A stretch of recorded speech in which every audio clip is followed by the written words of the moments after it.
The Mafia king who controlled an entire city couldn't control the one thing that mattered, his wife's heart. When Emma Carter discovered the photograph that shattered her perfect marriage, she did what no one had ever dared. She handed Lorenzo De Luca divorce papers and walked away from his empire.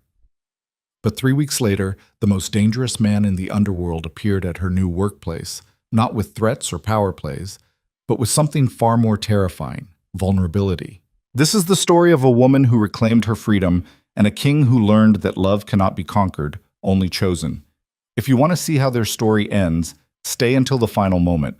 And please, hit that like button and comment your city below so I can see how far this story reaches across the world. The crystal chandelier cast fractured light across the dining table, each prism catching the flicker of 16 candles arranged in perfect symmetry.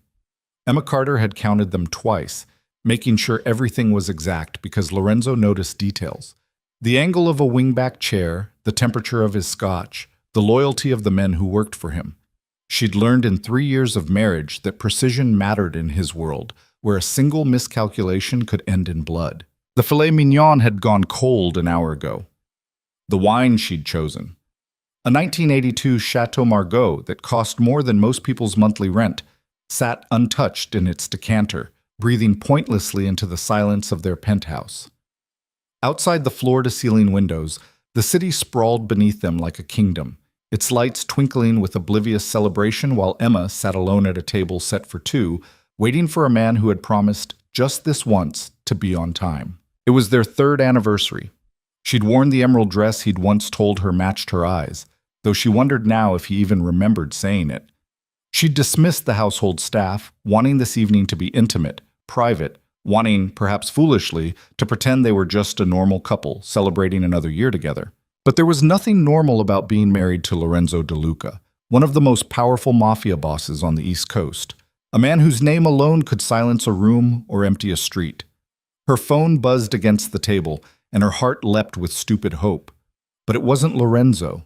It was a notification from some gossip site she didn't even follow, pushed to her phone by an algorithm that had learned she searched his name obsessively, looking for reassurance in the space between his rare appearances in their shared life. Breaking.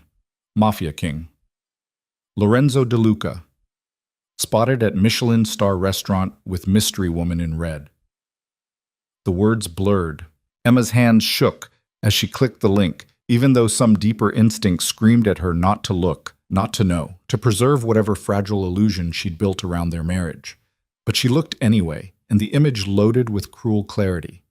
Lorenzo, in the charcoal suit she'd helped him choose last month, holding the door of Luminaire, the most exclusive restaurant in the city, the one with a 6-month waiting list, for a woman Emma had never wanted to see again.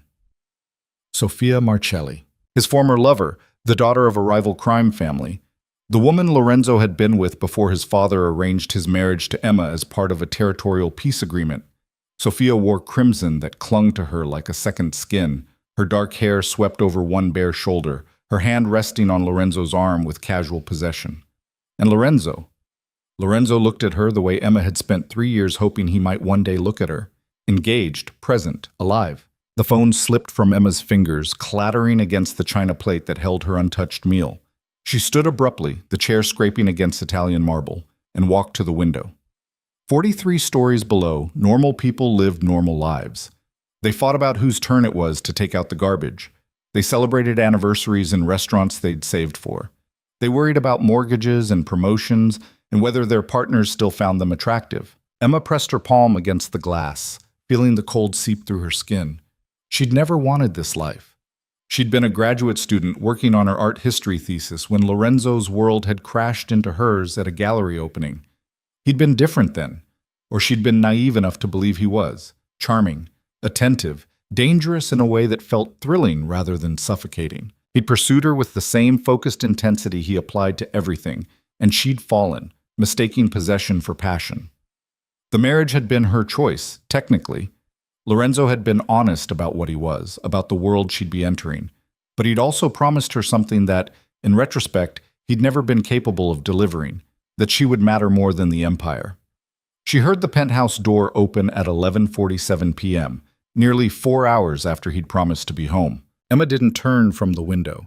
She watched Lorenzo's reflection appear in the glass, his tall frame moving with that predatory grace that had once made her pulse quicken and now just made her tired. "Emma." His voice was deep, controlled, giving nothing away. "You're still awake." "It's our anniversary," she said quietly, still not turning. I waited. A pause. In the reflection she saw him loosen his tie, the gesture achingly familiar. "I know. Something came up. Sophia Marcelli came up?" The words escaped before she could stop them, sharp and brittle. "At Luminaire?" The silence that followed was heavy enough to crush. Emma finally turned to face him, and for just a moment she saw something flicker across Lorenzo's face.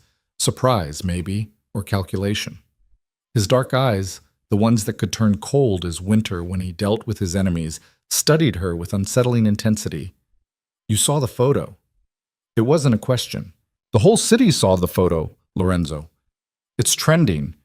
He moved to the bar, pouring himself 2 fingers of scotch with steady hands. Everything about Lorenzo was steady, controlled, impenetrable. It was what made him successful in his brutal world, and what made him impossible to reach in hers. "It was business," he said, his tone suggesting the matter was closed. "You took her to Luminaire for business? The restaurant I've asked you to take me to for 2 years? The one you said was too public, too exposed?" Emma heard her voice rising and hated herself for it, for caring, for letting him see that he could still hurt her. Lorenzo took a slow sip of his drink, and when he looked at her, his expression was maddeningly calm. "Sophia's family controls the port. We needed to discuss the shipping routes. It was neutral territory. On our anniversary. I don't track dates, Emma. I track threats, opportunities, and alliances. That's what keeps us alive. Us. As if they were a unit, a team, partners in anything beyond the legal documents that bound them." Emma laughed, a sound without humor. "There is no us, Lorenzo. There's your empire, and there's me, sitting in this beautiful cage waiting for you to remember I exist." Something shifted in his expression, a tightening around his eyes that might have been anger or might have been something else entirely. He set down his glass with deliberate care. "You knew what this life was when you married me. I knew what you told me it would be. You said I'd be your priority. You said you wanted to build something different than what your father had. You said—" Her voice cracked, and she forced herself to stop, to breathe, to remember the decision she'd made while sitting alone at that cold dinner table. "What I said 3 years ago was naive," Lorenzo said, his voice harder now. "This world doesn't allow for priorities beyond survival and power. Every moment I spend away from the business is a moment someone could be positioning against me, against us. Then let them." The words came out steady, final. "I'm done being protected by someone who treats me like another asset to manage."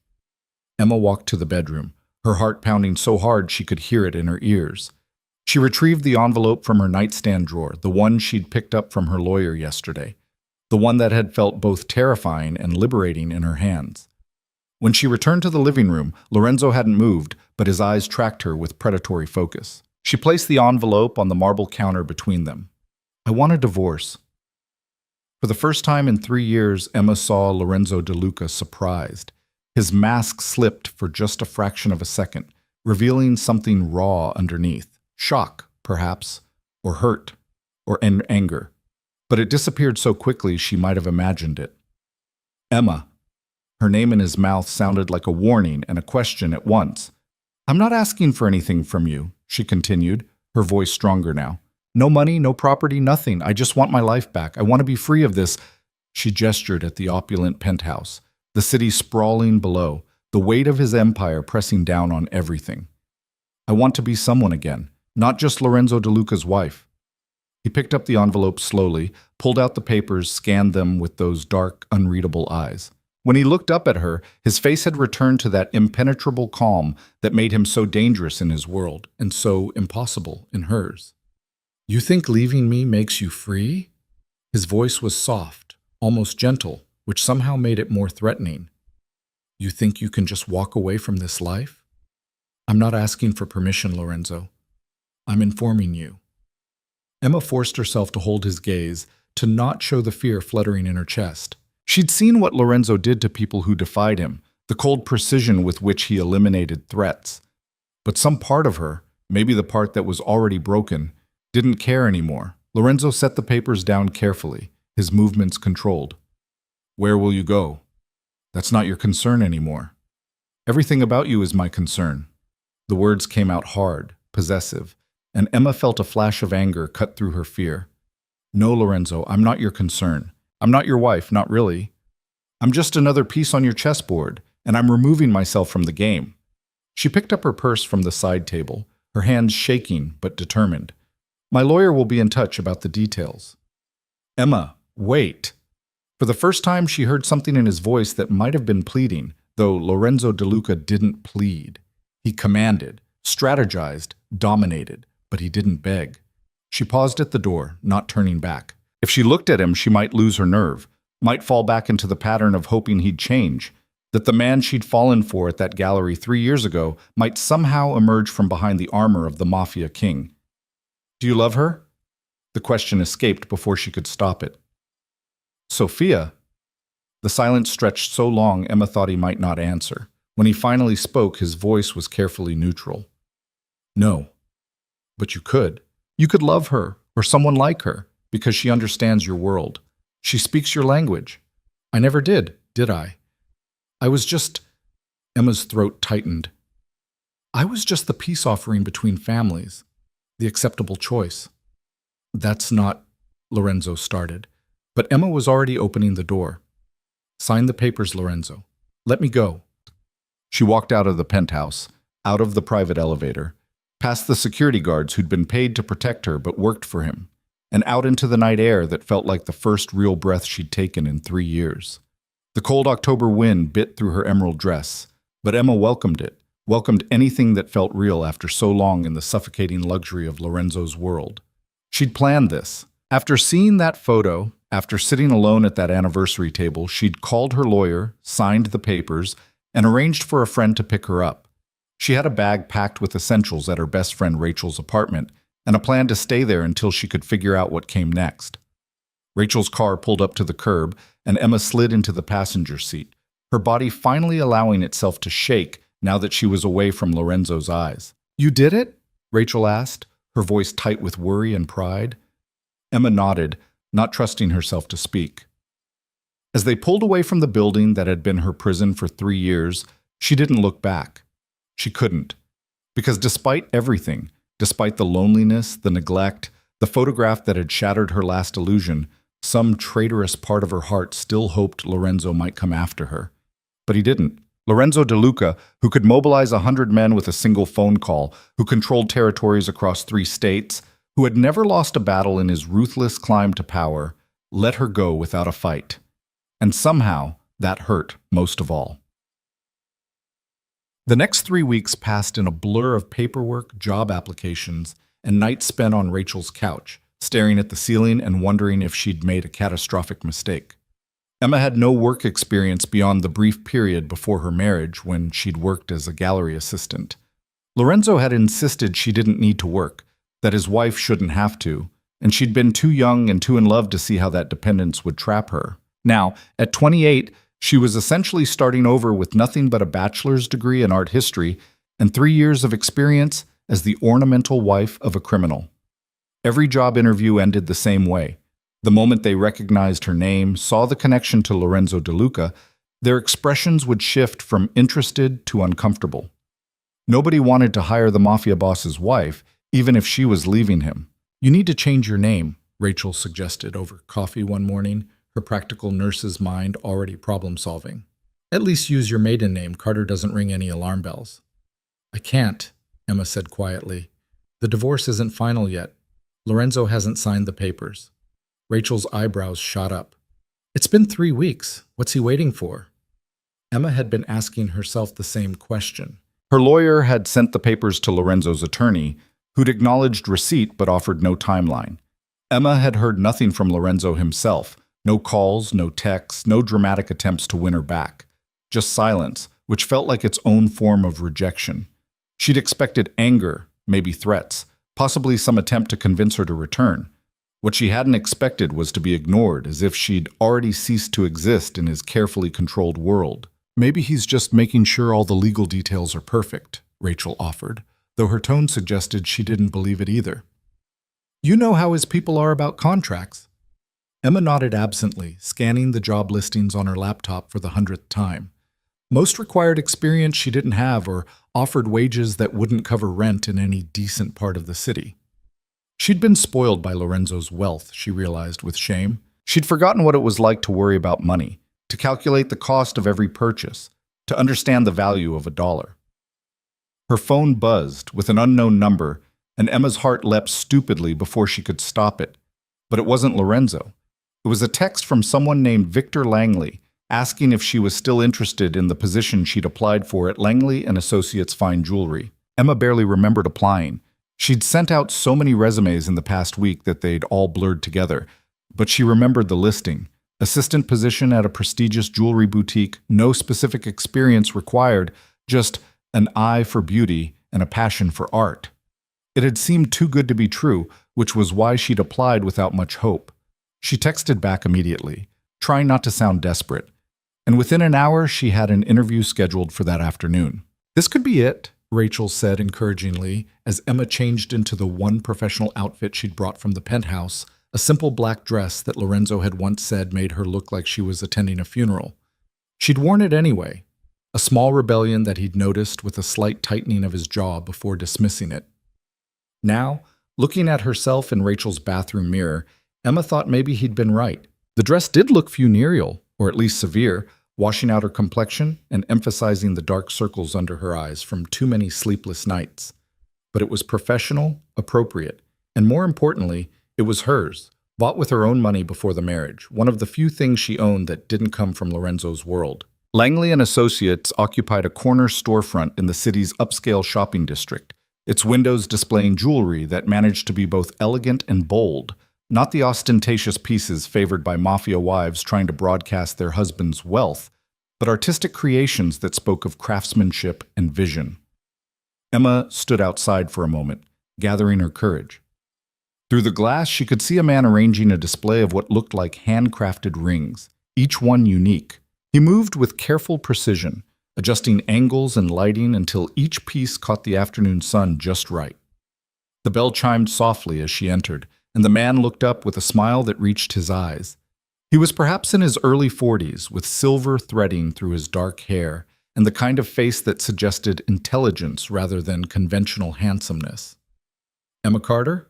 he asked, coming forward with an extended hand. "Victor Langley. Thank you for coming on such short notice."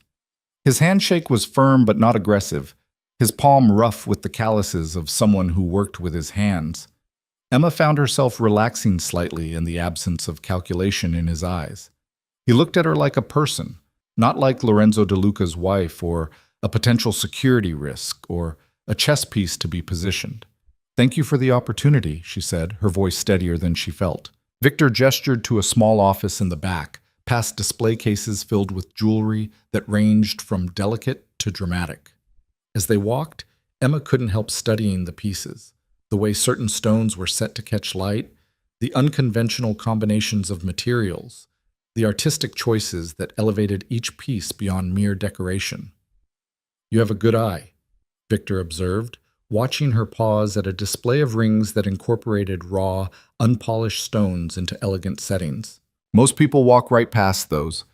They're not conventionally beautiful."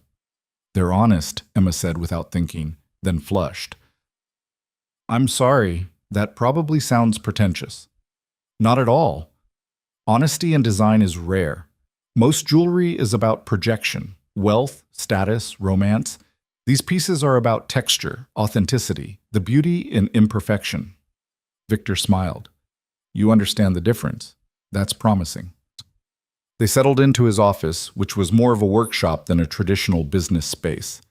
Tools hung organized on pegboards, sketches covered one wall, and a jeweler's bench dominated the corner, scattered with works in progress. "I have to be honest with you, Emma," Victor said, his tone gentle but direct. "I know who you are. Or rather, who you're married to." Emma's stomach dropped. "I'm getting divorced.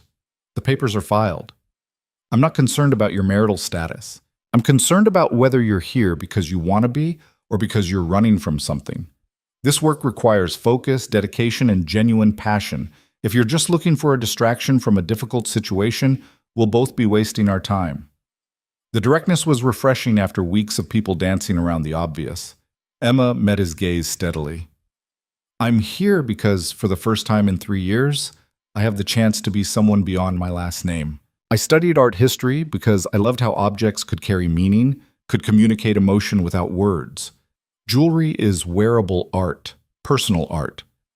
And yes, I'm running from something, from a life where I was decorative rather than creative, where my only value was in being perfectly arranged on someone's arm. But I'm also running towards something. I just need someone to give me a chance to find out what that is.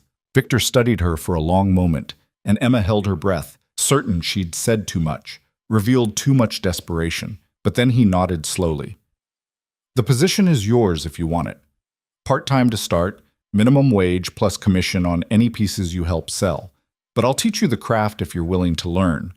How to set stones, work with different metals, understand the properties of various materials. If you have talent, real talent, not just enthusiasm, we can discuss expanding your role. Emma felt tears prick her eyes and blinked them back fiercely. I won't let you down. I know you won't. You have too much to prove. Victor's smile was knowing but not unkind. When can you start? Tomorrow? Tomorrow it is. Emma practically floated out of the boutique, her first real victory in what felt like forever, warming her chest. She had a job, a real job, earned on her own merit, in a field she cared about. It wasn't much. The salary would barely cover rent on the cheapest apartment she could find, but it was hers. She was 3 blocks away, lost in plans and possibilities, when she felt the prickle of awareness that comes from being watched. Emma turned, scanning the street, and her blood went cold. A black SUV idled at the curb, its windows tinted. She recognized it immediately, one of Lorenzo's security vehicles. As if sensing her attention, the back window rolled down just enough for her to see the familiar profile of Marco, Lorenzo's head of security. Their eyes met for a brief moment before the window slid back up and the SUV pulled away into traffic. Emma's hands shook as she pulled out her phone, torn between fear and fury. Was Lorenzo having her followed? Was this his way of reminding her that she couldn't escape his reach, even if she left his house? But when she looked at her phone, there was a message from an unknown number sent just moments ago. Congratulations on the new job. Be safe. L. Emma stared at the message, emotions warring inside her. He was having her followed. He was monitoring her movements, her decisions, her new life. The man who'd let her walk away without a fight was still keeping her under surveillance like she was one of his operations. She should have been angry.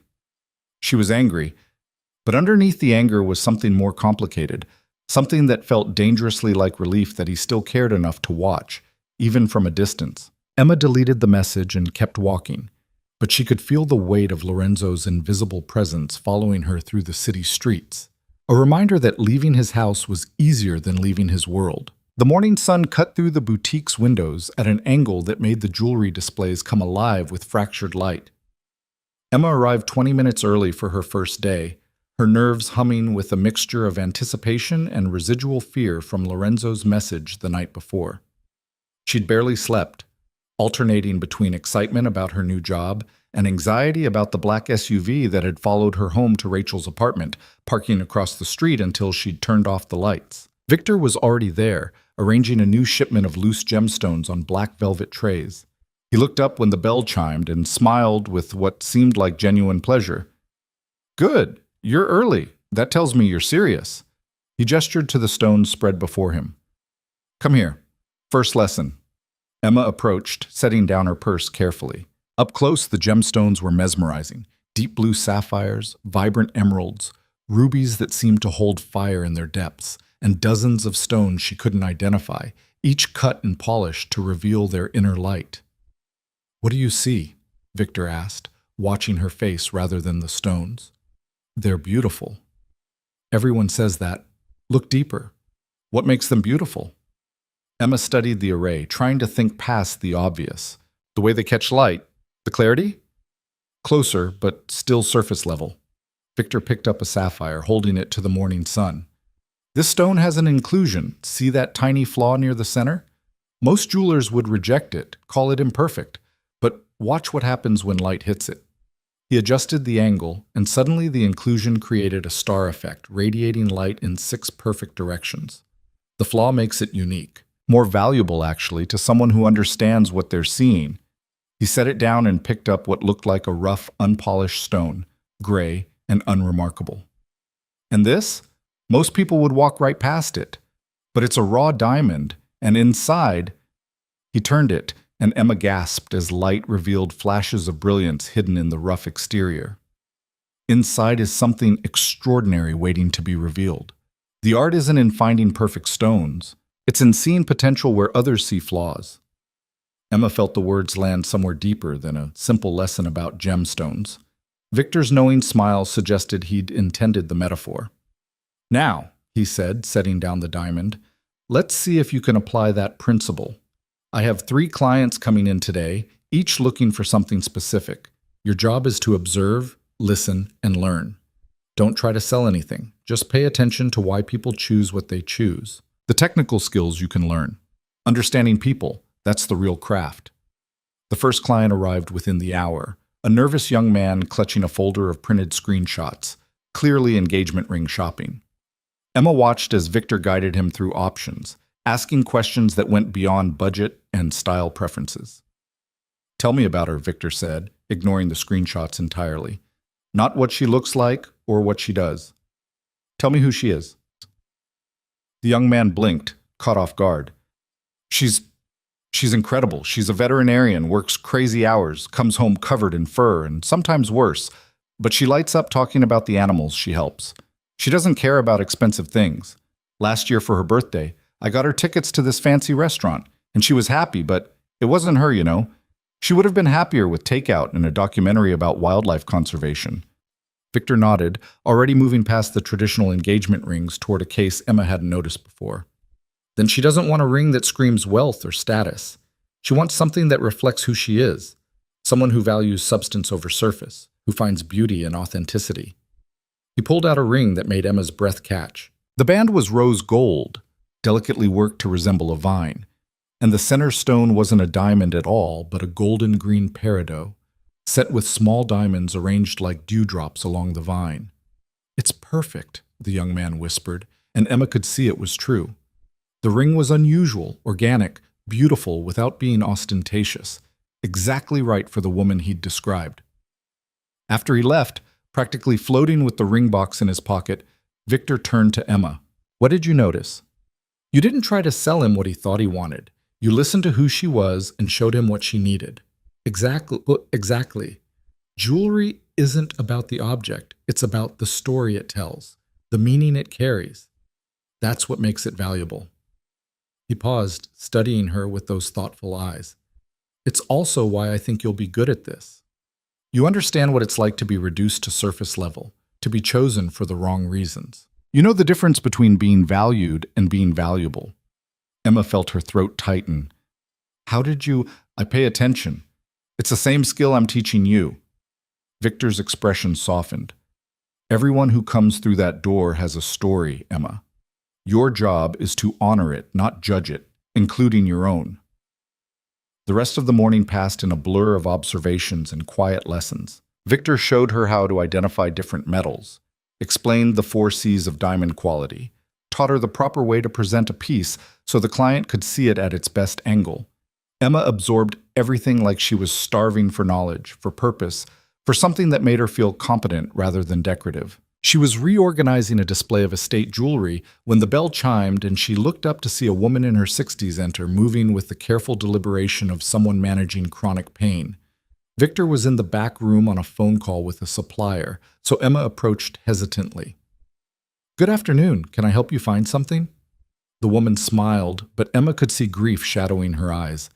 I'm not sure. I need to sell some pieces. My husband passed 6 months ago, and I need the money more than the memories right now. She laughed, but it came out broken. That sounds terrible, doesn't it? It sounds honest, Emma said gently, echoing Victor's words from that morning. Would you like to show me what you have? The woman opened a worn velvet box, revealing a collection that told a story of decades together. A simple gold wedding band, a charm bracelet heavy with tiny mementos, a pair of pearl earrings that had probably been a special occasion gift. Each piece was modest, not particularly valuable in terms of materials, but Emma could see they were priceless in meaning. "These are beautiful," Emma said softly, examining the charm bracelet. Each charm represented something: a tiny book, a lighthouse, a pair of ice skates. "Each one has a story." 43 years of stories. The woman's voice wavered. "The book was from our honeymoon in Boston. The lighthouse from Cape Cod, where we went every summer. The ice skates from the winter he taught me to skate and I broke my wrist, and he felt so guilty he proposed right there in the emergency room." Emma felt tears prick her eyes, thinking of her own empty jewelry box back at the penthouse, filled with expensive pieces Lorenzo had given her on birthdays and holidays. Beautiful, flawless, and completely devoid of personal meaning. She'd never broken her wrist ice skating with Lorenzo. She'd never created memories that could be translated into tiny silver charms. Victor emerged from the back and took in the scene with a glance. He approached carefully, introducing himself, and examined the jewelry with the same attention he gave to precious gemstones. "These are valuable," he said finally, and the woman's face crumpled with relief. "Not in the way you might think. The materials themselves, the gold, the pearls, those have a certain worth, but the real value is in the craftsmanship and the story. The charm bracelet especially, it's the kind of piece that collectors seek out. Personal history jewelry, we call it." He named a figure that made the woman gasp, nearly double what she'd clearly been expecting. Emma saw her hands shake as she accepted Victor's offer, saw the way relief and grief warred on her face as she carefully removed her wedding band for the last time. After she left, Victor turned to Emma. "You did well. You honored her story instead of rushing to business. I didn't do anything. You made the sale. You made her feel seen. That's more important." He placed the jewelry carefully in a safe. "These pieces will go to our estate collection. Someone will buy the charm bracelet and start their own story with it, and that woman can pay her heating bill this winter. Everyone wins, but only because you took the time to understand what she needed." Emma felt something shift inside her, a sense of purpose clicking into place. This was what she'd been missing in Lorenzo's world, the chance to matter in small, real ways rather than existing as a symbol of his power and wealth. The afternoon brought more clients, more stories, more lessons in seeing beyond surface value. Emma was studying the estate jewelry collection, trying to memorize the difference between Victorian and Edwardian settings, when the bell chimed again and her entire world tilted. Lorenzo De Luca stood in the doorway of Langley and Associates, looking as out of place as a wolf in a jewelry shop. He wore one of his impeccable dark suits, his presence filling the small boutique with an energy that felt dangerous despite his calm expression. Every survival instinct Emma had developed in 3 years of marriage screamed at her to be careful, to calculate, to protect herself. But she was done being careful around him. "What are you doing here?" Her voice came out steadier than she felt. "Shopping," Lorenzo said, his dark eyes fixed on her with unnerving intensity. "I'm allowed to shop, aren't I?" "Not here. Not at my workplace." Emma glanced toward the back room where Victor was working, praying he wouldn't emerge and see this confrontation. "You need to leave." Lorenzo moved further into the boutique, his gaze sweeping over the displays with the same assessing attention he probably gave to territory maps and alliance negotiations. "Nice place. Different from where you used to work. More authentic." "How would you know? You never came to the gallery." The words escaped before Emma could stop them, 3 years of resentment bleeding through. Something flickered in Lorenzo's expression. Acknowledgement, maybe, or regret. He stopped in front of a display of custom engagement rings, studying them with apparent fascination. "You're right. I didn't. I was busy building an empire while you were building a life I was too blind to see." Emma stared at him, completely thrown. Lorenzo didn't apologize. He didn't acknowledge mistakes. He moved forward, always forward, leaving the past and its casualties behind. "What do you want, Lorenzo?" He turned to face her fully, and Emma saw something in his eyes she'd never seen before. Uncertainty.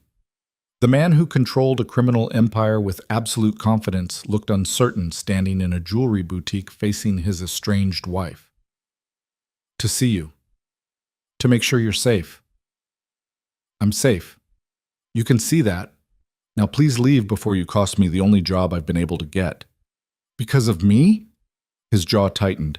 Because people are afraid to hire you? Because everyone knows who I'm married to and nobody wants to bring your world into their business. So yes, because of you. Emma crossed her arms, kneading the barrier. Victor took a chance on me despite your reputation. Don't make him regret it. Lorenzo was quiet for a long moment, his gaze moving over her face like he was memorizing features he might never see again. You look different. Lighter, maybe. Or just free. I am free. Or I will be. Once you sign the divorce papers. About that, Lorenzo started, but Victor emerged from the back room, taking in the scene with those observant eyes that missed nothing. Can I help you with something? Victor's tone was professionally polite, but Emma heard the edge underneath. He'd positioned himself slightly between Emma and Lorenzo, a subtle protection that made her throat tight. Lorenzo's attention shifted to Victor, assessing him with the cold calculation he usually reserved for rivals. Victor Langley, I've heard about your work. Impressive. And you are? Victor asked, though his tone suggested he knew exactly who Lorenzo was. A potential customer. I'm looking for something specific. Lorenzo's gaze slid back to Emma. Something that represents transformation. A piece that acknowledges the past, but looks toward the future. The metaphor was so obvious it was painful. Emma felt her cheeks heat. Victor, this is Lorenzo De Luca, my soon-to-be ex-husband. He was just leaving. Actually, I'm serious about the purchase, Lorenzo said, not moving. I have an event coming up, and I need something that makes a statement. I've been told Mr. Langley creates custom pieces. Is that true? Victor studied Lorenzo with the same careful attention he gave to gemstones, looking for flaws and potential in equal measure. I do custom work for select clients, though I generally require consultation to understand what statement they're trying to make. The statement is simple. I want people to know that some things are valuable enough to fight for, even when you've already lost them. Lorenzo's eyes never left Emma's face. Even when you've been the one stupid enough to let them go in the first place. Emma felt her breath catch, fury and confusion warring in her chest. Don't do this. Don't come to my workplace and try to... To what? Win me back with jewelry? I lived in a penthouse full of jewelry, Lorenzo. It didn't make me less alone. I know. His voice dropped, intimate despite Victor's presence. That's why I'm here instead of sending someone else. That's why I'm asking instead of demanding. I know I don't deserve your time or your attention, but I'm asking anyway. Victor cleared his throat. Emma, why don't you take your lunch break? I can handle the consultation. It was phrased as a suggestion, but Emma heard the kindness underneath, a chance to escape, to not have to stand here while her husband commissioned jewelry that symbolized the marriage she was trying to leave. No, Emma heard herself say. I'll stay. Victor, you have the Westfield appointment in 15 minutes. I can do the initial consultation. Victor looked between them, his expression skeptical. Are you sure? Emma nodded, even though she wasn't sure at all. But running from Lorenzo felt like giving him power over her new life, and she was done letting him have that power. After Victor left with obvious reluctance, silence settled heavy between Emma and Lorenzo. She gestured stiffly to the consultation area, a small table with chairs where clients could examine pieces more closely. So, Emma said, pulling out her new notepad with hands that shook only slightly. Tell me about this event. What's the occasion? A charity gala. I'm hosting it. Lorenzo sat across from her, his large frame making the delicate chair look absurd. A foundation for children who've lost parents to violence. First annual event. Emma's pen paused. You're starting a charity? I'm trying to. Turns out running a legitimate organization is harder than running an empire. There are boards, regulations, people who ask uncomfortable questions about where the funding comes from. A ghost of a smile crossed his face. I'm learning that legal money is much more complicated than illegal money. Why? The question came out before Emma could stop it. Why would you start something like that? Lorenzo was quiet for a moment, his fingers drumming against the table in a rare display of nervous energy. Because you were right. About everything. I built an empire, but I didn't build a life. I controlled territory, but I lost the only person whose presence actually made that territory feel like home. Emma forced herself to look down at her notepad, to focus on the professional task rather than the emotions churning in her chest. That doesn't answer my question. Why a charity for children? Because I saw what happened to Marco's daughter when her mother was killed in crossfire meant for someone else, 8 years old, and she stood at that funeral with eyes that had already stopped believing the world was safe. I looked at her and realized I'd created a city full of children like that, collateral damage from the wars I wage for power I don't even enjoy. He paused, and when Emma looked up, she saw something raw in his expression. I can't undo the past, but maybe I can make sure fewer children end up at funerals, wondering why their parents aren't coming home. Emma set down her pen carefully, trying to process this version of Lorenzo, the man who'd noticed a grieving child instead of just calculating the political implications of her mother's death. That's a good reason. What does this have to do with jewelry? I want to give something to the major donors, something that represents what we're trying to build. Protection, transformation, hope. I thought about having a plaque made or some standard corporate gift, but that felt empty. Jewelry is personal. It's something people keep, something that reminds them of what they believe in. Emma found herself interested despite her determination to stay detached. What kind of piece are you thinking? Something uniform for all the donors or individual pieces? Individual, but connected. Like each person is part of something larger. Lorenzo leaned forward, and Emma caught the scent of his cologne, achingly familiar. I was thinking something with gemstones that look different alone but create a pattern when brought together. A metaphor for how individual actions create collective change. It was a good concept, thoughtful in a way that surprised Emma. She'd never seen this side of Lorenzo, the man who thought in metaphors and symbols rather than just territories and power. That could work. Victor does beautiful work with complementary stones, pieces that are complete on their own but enhance each other when paired. Emma started sketching rough ideas, falling into the creative process despite herself. How many donors are we talking about? 25 major donors, 50 smaller contributions. Emma's pen stilled. Lorenzo, that's a significant commission. That would take Victor months, and the cost? Money isn't the issue. Time might be. The gala is in 6 months. 6 months isn't enough time for 75 custom pieces. Then I'll hire additional jewelers to work under Victor's direction. I'll pay whatever it costs to make it happen right. Lorenzo's tone had shifted into the decisive certainty Emma recognized. The Mafia boss used to getting what he wanted through sheer force of will and unlimited resources. That's not how art works, Emma said, echoing Victor's earlier lesson. You can't just throw money at creativity and expect quality. Each piece needs to be thoughtfully designed, carefully crafted. Rushing the process produces something soulless. Then what do you suggest? Emma looked up, caught off guard by the genuine question in his voice. Lorenzo was asking her opinion, treating her like an expert rather than dismissing her concerns. It was such a stark contrast to their marriage, where her thoughts had been acknowledged politely and then ignored, that she didn't know how to respond. I suggest, she said carefully, that we focus on the 25 major donor pieces. Those should be custom, meaningful, worthy of the contribution and the cause. For the 50 smaller donations, we could create a single beautiful design, still custom but reproducible. It maintains quality while being achievable in your timeline. Lorenzo nodded slowly. That makes sense. Can you design them? What? No, I've been working here for 1 day. I don't have the skill or the authority to, but you have the vision. I can hear it in how you're talking about the project. You understand what I'm trying to accomplish in a way I'm not sure I could explain to someone else. Victor is the artist. I'm just the assistant. You're more than that. You've always been more than anyone gave you credit for, including me. Lorenzo's voice dropped, intimate and intense. Work with Victor on the designs. I'll compensate both of you fairly.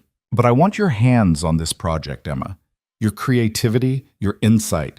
You understand transformation in a way most people don't. Emma wanted to refuse, wanted to maintain the professional distance that would protect her from getting pulled back into Lorenzo's orbit. But she couldn't deny the thrill of excitement at the thought of actually designing something, of seeing her vision take physical form.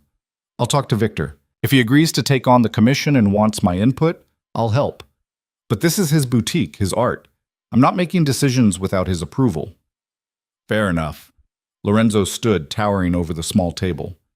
I appreciate your time. And Emma? I signed the divorce papers. My lawyer should be sending them to yours by end of day. Emma's heart lurched painfully. You did? You asked me to let you go. I'm trying to respect that, even though every instinct I have is screaming at me to fight, to refuse, to use every resource I have to keep you in my life.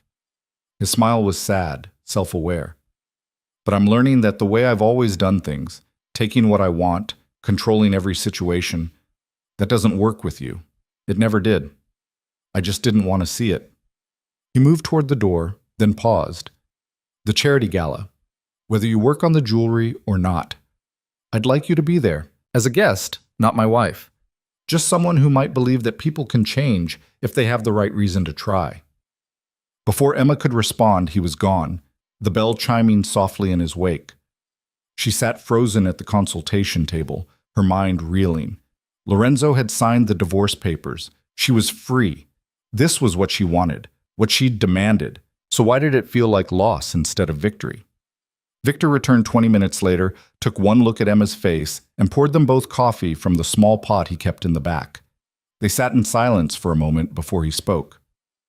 Want to talk about it? Emma explained the commission, the charity gala, Lorenzo's request that she work on the designs. Victor listened without interruption, his expression thoughtful. It's a good project, he said finally. Important cause. Interesting creative challenge. And if I'm being honest, it's the kind of high-profile commission that could put this boutique on the map with a whole new clientele. But only if you're comfortable with it. I won't take a job that compromises your healing, no matter how lucrative. Victor's eyes were kind but serious. Are you ready to work that closely with your husband's world? To create something that beautiful for a man who hurt you?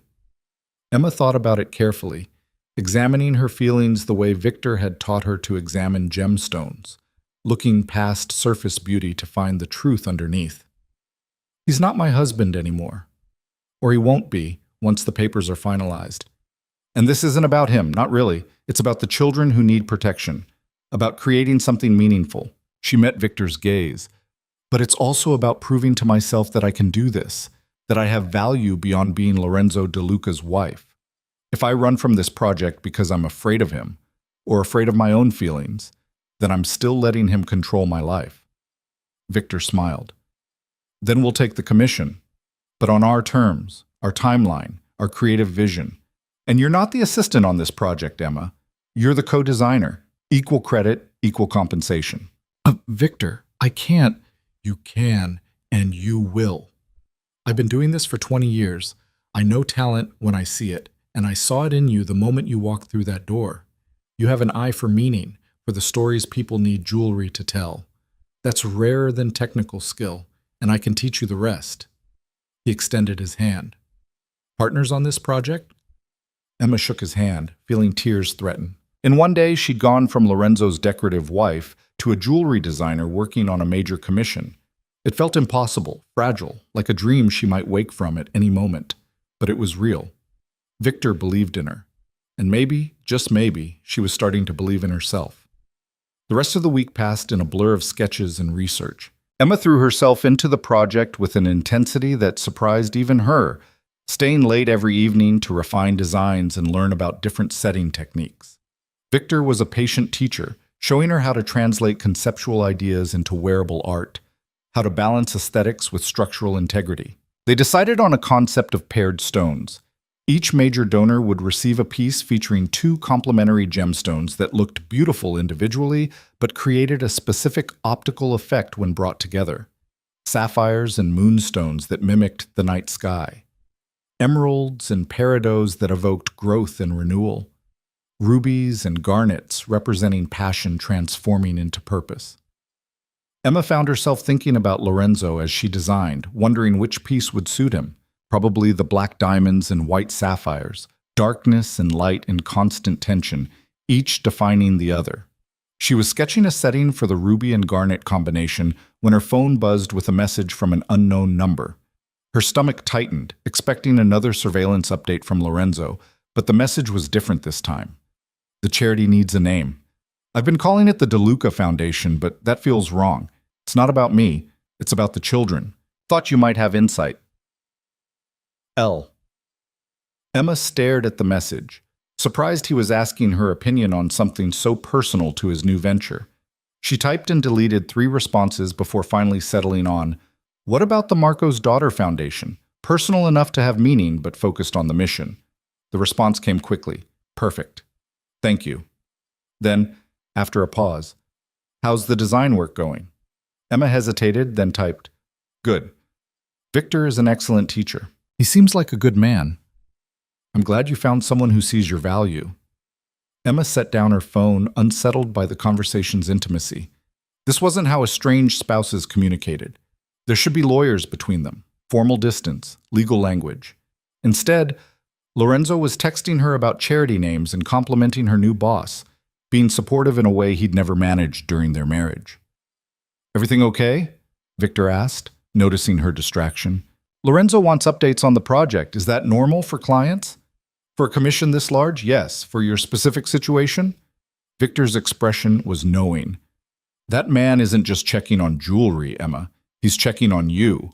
"Well, he doesn't get to do that anymore. I'm not his responsibility." "Maybe not. But you're still someone he cares about, whether you want him to or not."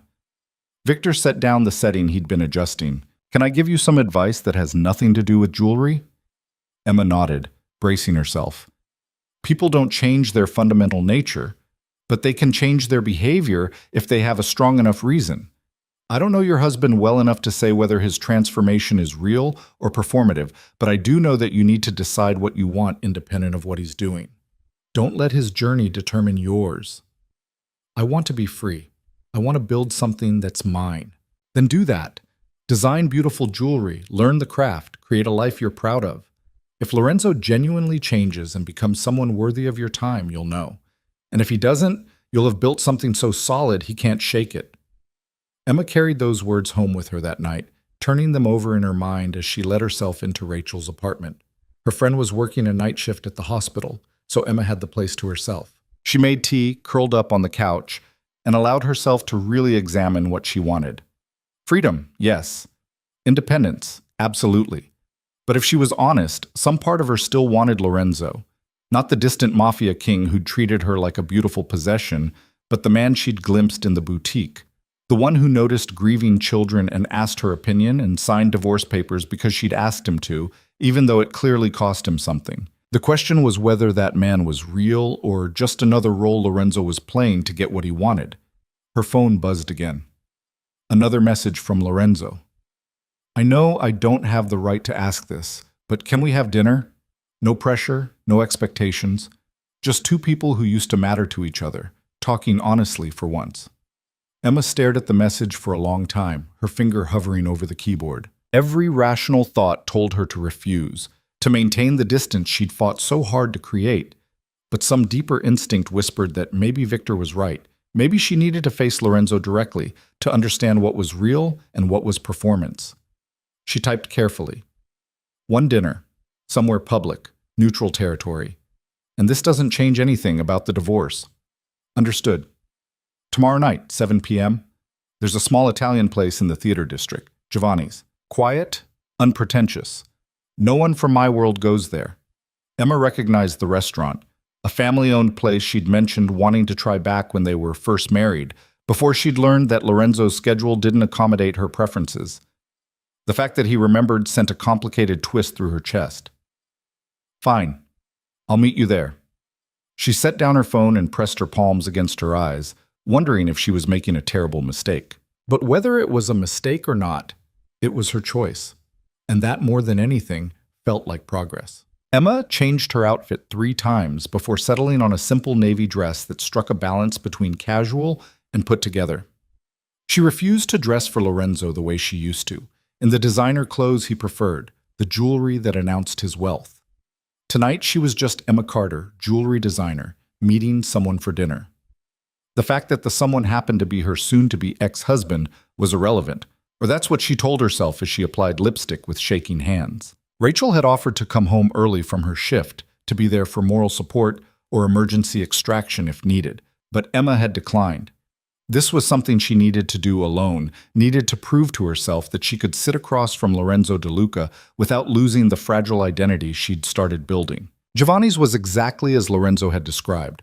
A small family restaurant tucked between a vintage bookstore and a theater, the kind of place tourists walked past without noticing. The interior was warm with amber lighting and checkered tablecloths, photos of Italian countryside covering the walls, the air rich with garlic and fresh bread. Emma spotted Lorenzo immediately, sitting at a corner table far from the windows, and her breath caught despite her determination to remain unaffected. He'd dressed down, or what passed for dressing down in Lorenzo's world. Dark jeans, a simple black sweater, no tie, no visible weapons. He stood when he saw her, a gesture of courtesy that felt strange coming from a man who usually commanded rooms through sheer presence rather than manners. "Thank you for coming," he said as she approached, his voice careful, uncertain in a way she'd never heard before. "I wasn't sure you would. I almost didn't." Emma slid into the chair across from him, accepting the menu from a waitress who smiled at them like they were just another couple enjoying a Thursday evening. "Why did you choose this place?" "You mentioned it once, early on. You said it reminded you of a restaurant your grandmother used to take you to before she passed. I looked it up, made a note to bring you here, and then—" He stopped, jaw tightening. "And then I never did. I kept meaning to, but there was always something more urgent. A meeting, a crisis, a threat that couldn't wait." Emma studied the menu without really seeing it, processing his words. "You remembered that conversation? That was 3 years ago." "I remember everything you've ever told me, Emma. I just didn't act on most of it, and that's on me." Lorenzo's eyes met hers, dark and intense. "I'm trying to do better." The waitress returned and they ordered butternut squash ravioli for Emma, linguine with clams for Lorenzo, a bottle of red wine they would share. The ritual of ordering gave Emma time to collect herself, to remember why she was here. Closure, she told herself. Understanding, not reconciliation. When they were alone again, silence stretched between them, heavy with 3 years of unspoken words. Finally, Lorenzo spoke. "I saw your design sketches. Victor showed them to me when I stopped by to discuss the timeline." Emma's defenses went up immediately. "You're not supposed to see those yet. They're preliminary, rough concepts, not ready for client review." "I wasn't there as a client. I was there as—" He paused, searching for the right word. "I don't know what I was there as. Someone trying to understand what your life looks like now." Victor could have refused to show me, but he didn't. He said you had real talent, that the concepts were sophisticated beyond your experience level. He's a good teacher. He's a man who sees your value, something I failed to do until it was too late. Lorenzo's fingers traced the condensation on his water glass, a nervous gesture that seemed wrong on someone usually so controlled. "The designs are beautiful, Emma. The way you paired the stones, the symbolism, you captured exactly what I was trying to articulate but couldn't find words for." Despite herself, Emma felt warmth bloom in her chest at the praise. She'd worked so hard on those designs, pouring into them everything she understood about transformation and hope, and the way broken things could be remade into something stronger. "Thank you," she said quietly. "It's been challenging but fulfilling. I didn't realize how much I missed creating something meaningful." "You were creating meaningful things the whole time we were married. I just didn't pay enough attention to notice." Lorenzo leaned back as the wine arrived, waiting until they were alone again. "You organized charity events that raised millions for causes nobody else cared about. You mediated disputes between the wives of my associates, preventing conflicts that could have turned bloody. You made that penthouse feel like a home instead of just a fortress. I treated all of it like background noise." Emma took a long sip of wine, needing the fortification. This version of Lorenzo, self-aware, apologetic, willing to acknowledge failure, was more dangerous than the distant Mafia king. That Lorenzo she could hate cleanly. This one threatened to crack the walls she'd built around her heart. "Why now?" she asked, setting down her glass with deliberate care. "Why are you suddenly seeing all this now that I've left?" "Because loss clarifies. Because coming home to an empty penthouse made me realize I'd been living in an empty penthouse all along. I just hadn't noticed while you were there filling the silence." He met her eyes, and Emma saw genuine pain in his expression. Because I read the letter you left on the kitchen counter, the one I found after you walked out. Emma's stomach dropped.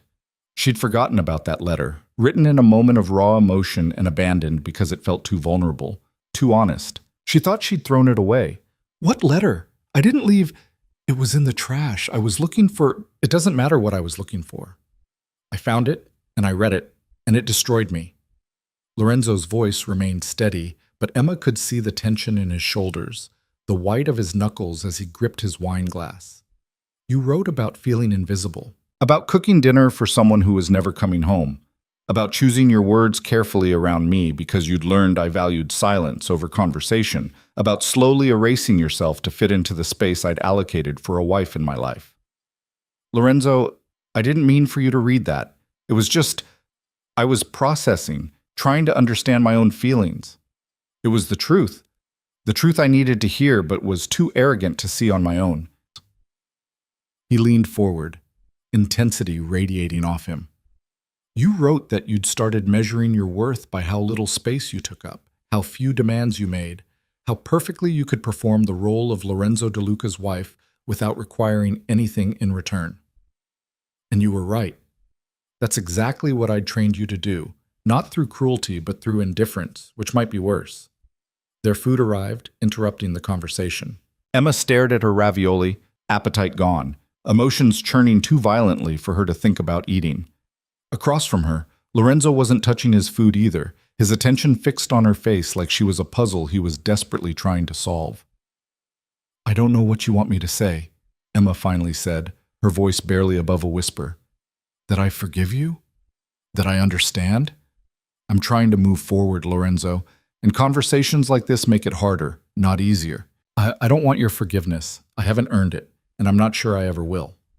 Lorenzo picked up his fork, set it down again, a rare display of agitation. What I want is a chance. 6 months. 6 months for what? To prove that I can change, that I can be someone worthy of your time, your attention, your... He stopped himself, jaw working. I signed the divorce papers like you asked. They're filed, they're legal, you're free. But I'm asking you to pause the finalization. Give me 6 months to show you that the man you married, the one you met at that gallery, who listened to you explain the symbolism in Renaissance art for 3 hours and felt like he'd found something rare. That man is still in here somewhere under all the violence and control. Emma felt tears threaten and forced them back. You can't just transform yourself because I walked away. People don't work like that. You did. You left everything you knew, started over with nothing, built a new life in 3 weeks. If you can change that drastically, why can't I? Because I was becoming who I actually am. You're trying to become someone you think I want. There's a difference. Then let me figure out who I actually am when I'm not just playing the role my father groomed me for. Lorenzo's voice carried an edge of desperation now. I've spent my entire life being Lorenzo De Luca, mafia boss, territory controller, the man who inherited an empire at 23 and expanded it through ruthlessness and strategy. But I've never been just Lorenzo, just a man. Maybe that man could be someone you'd choose to spend time with. And if he's not? If 6 months from now you're still the same person who chose dinner with Sofia Marcelli over anniversary dinner with me, then you finalize the divorce and I live with the consequences of losing the best thing that ever happened to me. Lorenzo's expression was raw, vulnerable in a way that scared Emma because it felt genuine. But at least give me the chance to fail on my own merits instead of dismissing me based on who I've been. Emma forced herself to take a bite of ravioli, buying time to think. The food was delicious, rich and perfectly seasoned, exactly the kind of meal her grandmother would have appreciated. The irony wasn't lost on her. Lorenzo had finally brought her to this restaurant, but only after she'd left him.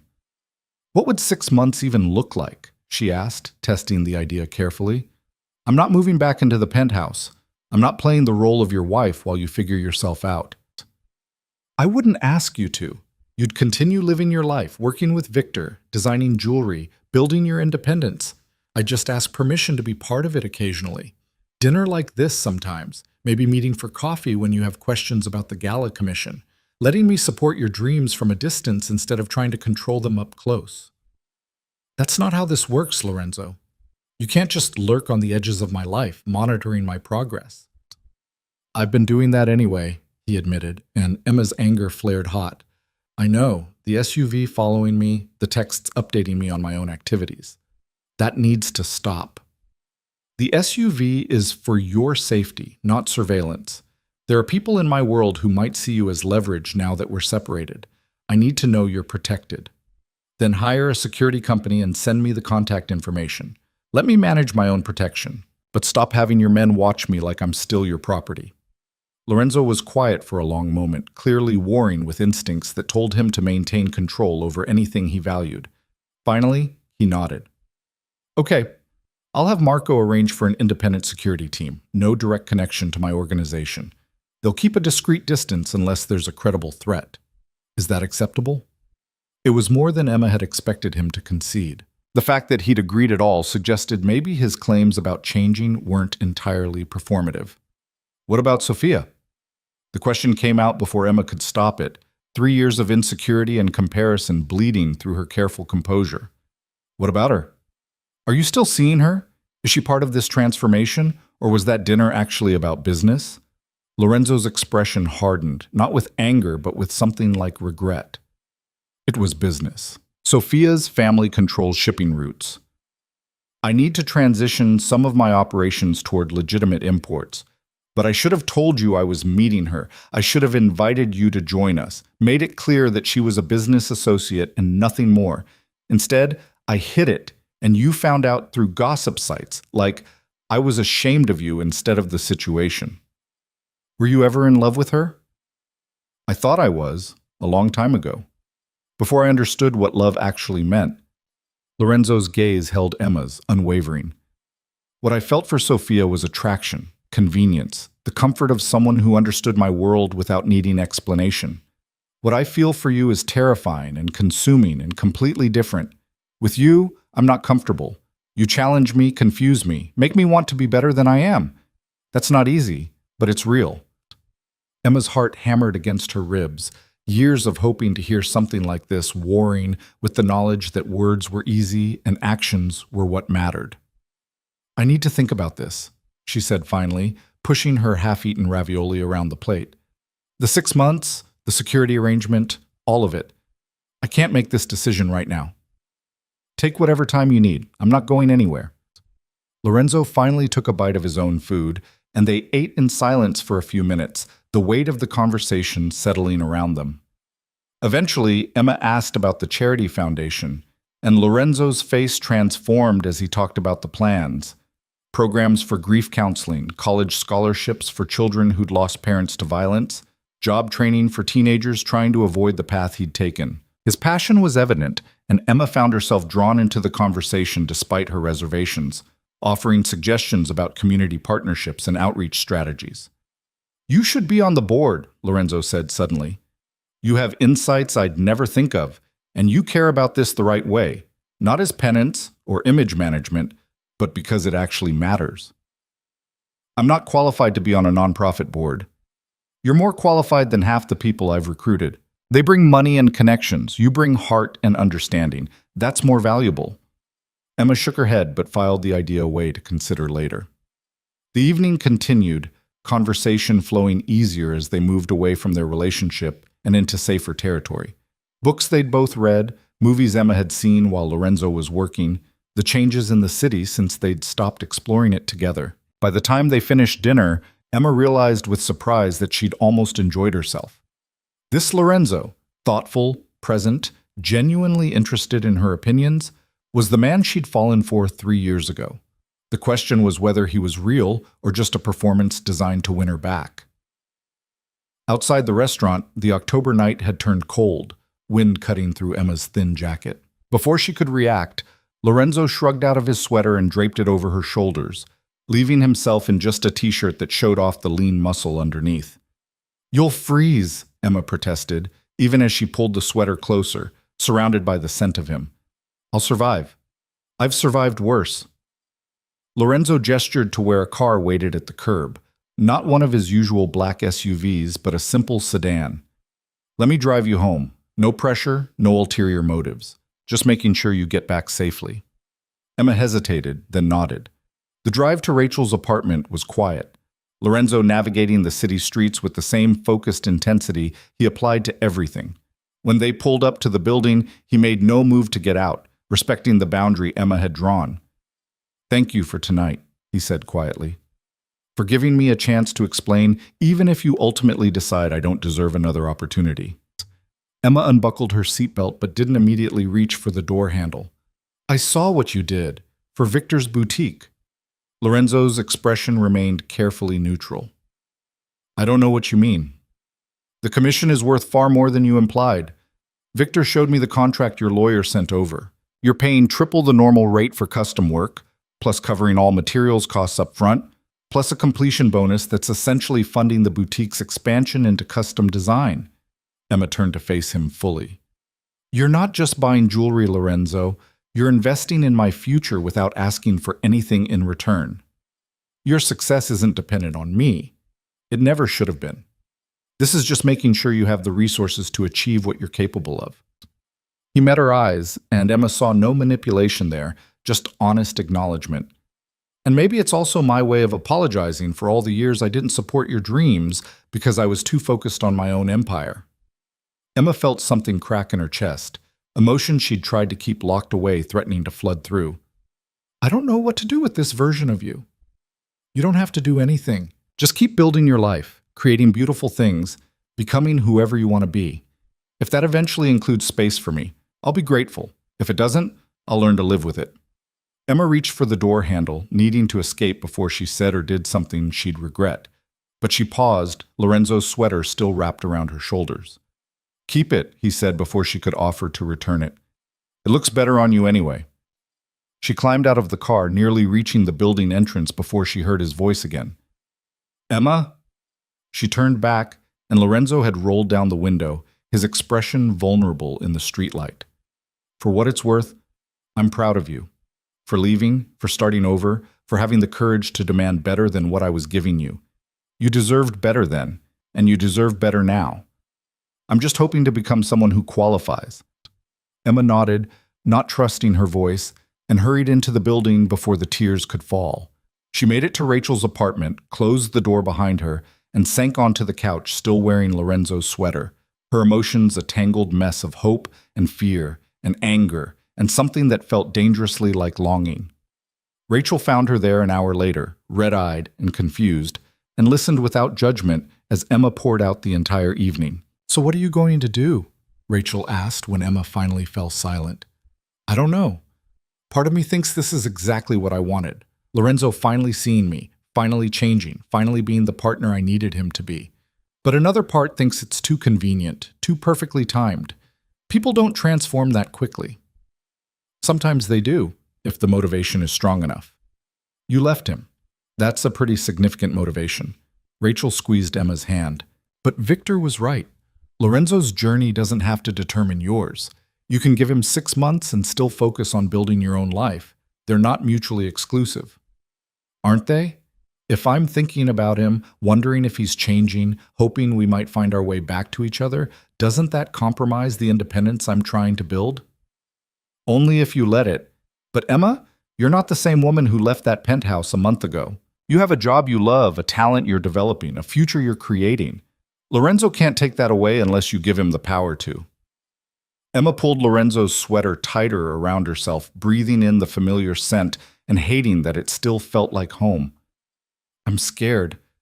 What if I give him 6 months and he breaks my heart all over again?" "Then you'll survive it, just like you survived leaving him the first time. You're stronger than you think." Rachel stood, heading toward the kitchen. "But for tonight, stop analyzing and overthinking. Sometimes you just have to feel what you feel without trying to logic your way out of it." Emma nodded, letting herself sink into the complicated tangle of emotions without trying to organize them into neat categories.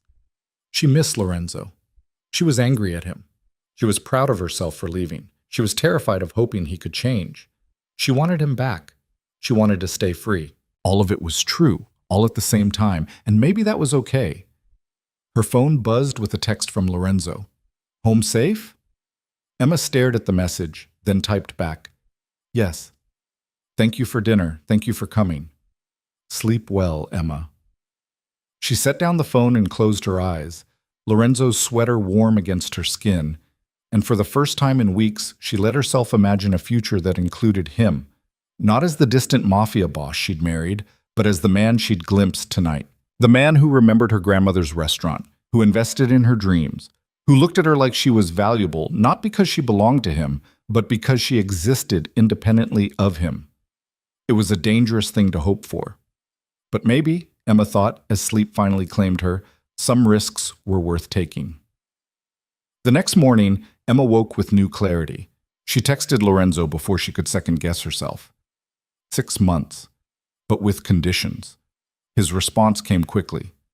Anything. 1. No more surveillance. Independent security only, and I get their direct contact information. Agreed. 2. We maintain separate lives. I'm not your wife, not your girlfriend, not your anything. Just two people who used to be married, seeing if friendship is possible. Understood. 3. If at any point I need space, you respect that immediately. No pushing, no grand gestures, no using your resources to force proximity. There was a longer pause before his response. That's the hardest one, but yes, I agree to all your terms. Then let's see what 6 months brings. Emma sent the message and immediately felt equal parts terror and relief. She'd committed to giving Lorenzo a chance, but on her terms, within her boundaries. Now she just had to trust herself enough to maintain those boundaries when her heart started whispering that maybe, just maybe, he deserved another chance. She arrived at the boutique to find Victor already setting up for the day, arranging a new shipment of pearls that gleamed in the morning light. You look different, he observed. Did something happen? Emma told him about the dinner, the conversation, the 6-month agreement. Victor listened carefully, his expression thoughtful. Are you sure about this? No, but I think I need to find out what's real and what's performance, and I can't do that by avoiding him entirely. Fair enough. Just remember, you owe him nothing. Not forgiveness, not reconciliation, not another chance. Whatever you decide to give him is a gift, not an obligation. I'll remember. Emma moved to the design table where her sketches were laid out. Now, can we talk about the settings for the sapphire and moonstone pieces? I've been thinking about how to create the optical effect without compromising structural integrity.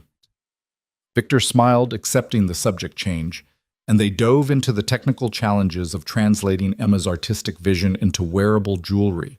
The work absorbed her completely, the familiar creative flow offering refuge from the emotional complexity of her personal life.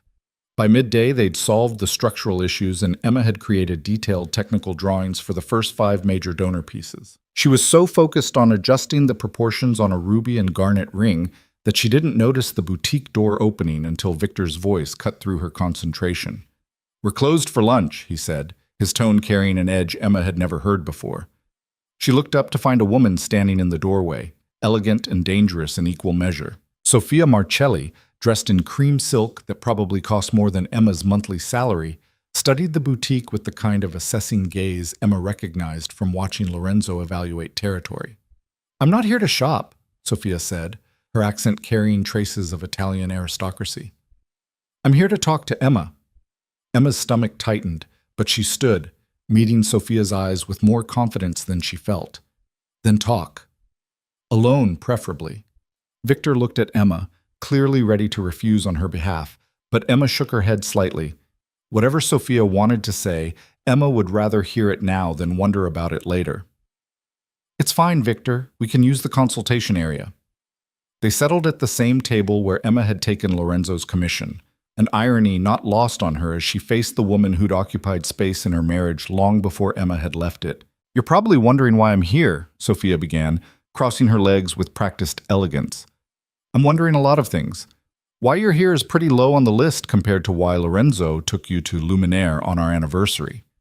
Sophia's perfectly shaped eyebrows rose slightly. He told you it was business. He told me a lot of things. I'm trying to figure out which ones were true.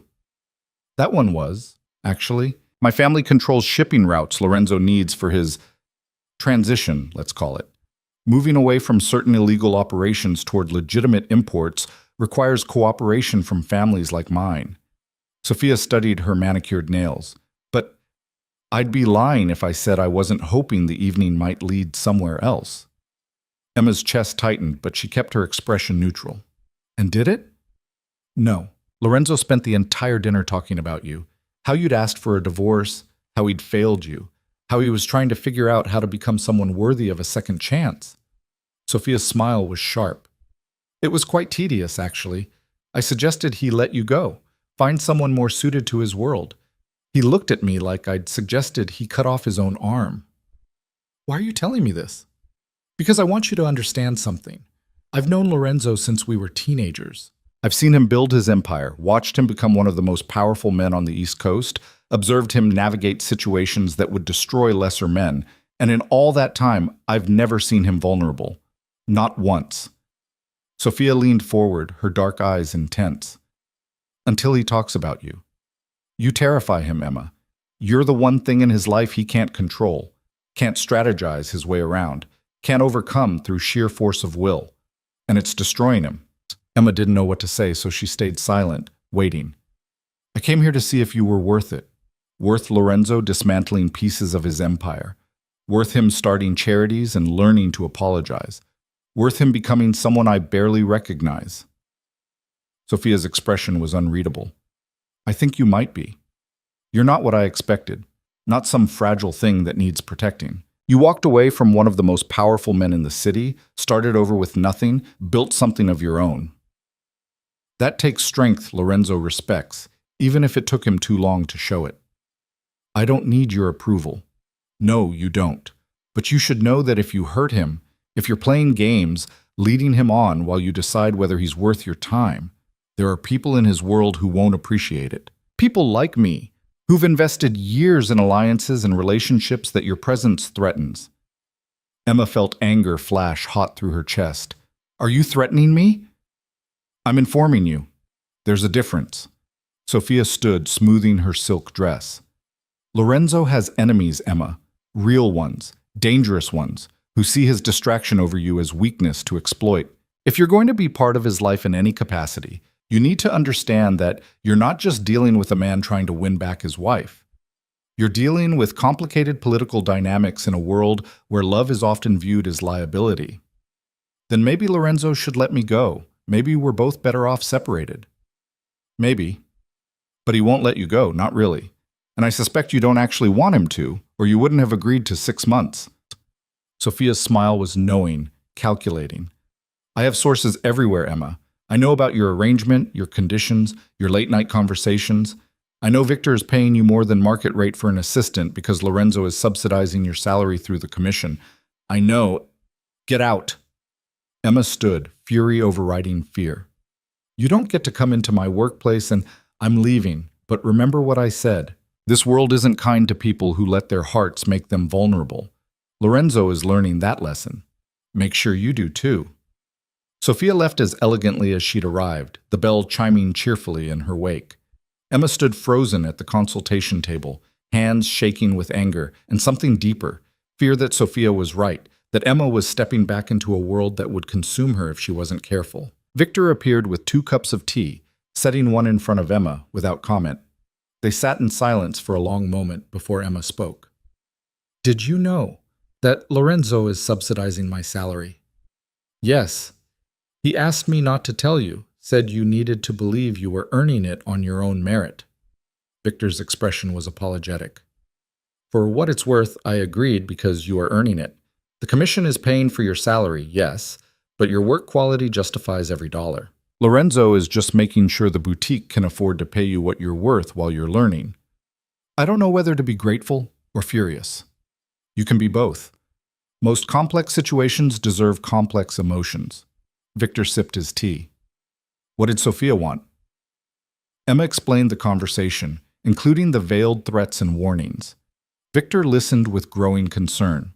She's right about one thing. Lorenzo's world is dangerous, and his feelings for you make him vulnerable in ways his enemies will try to exploit. But that's not your responsibility to manage.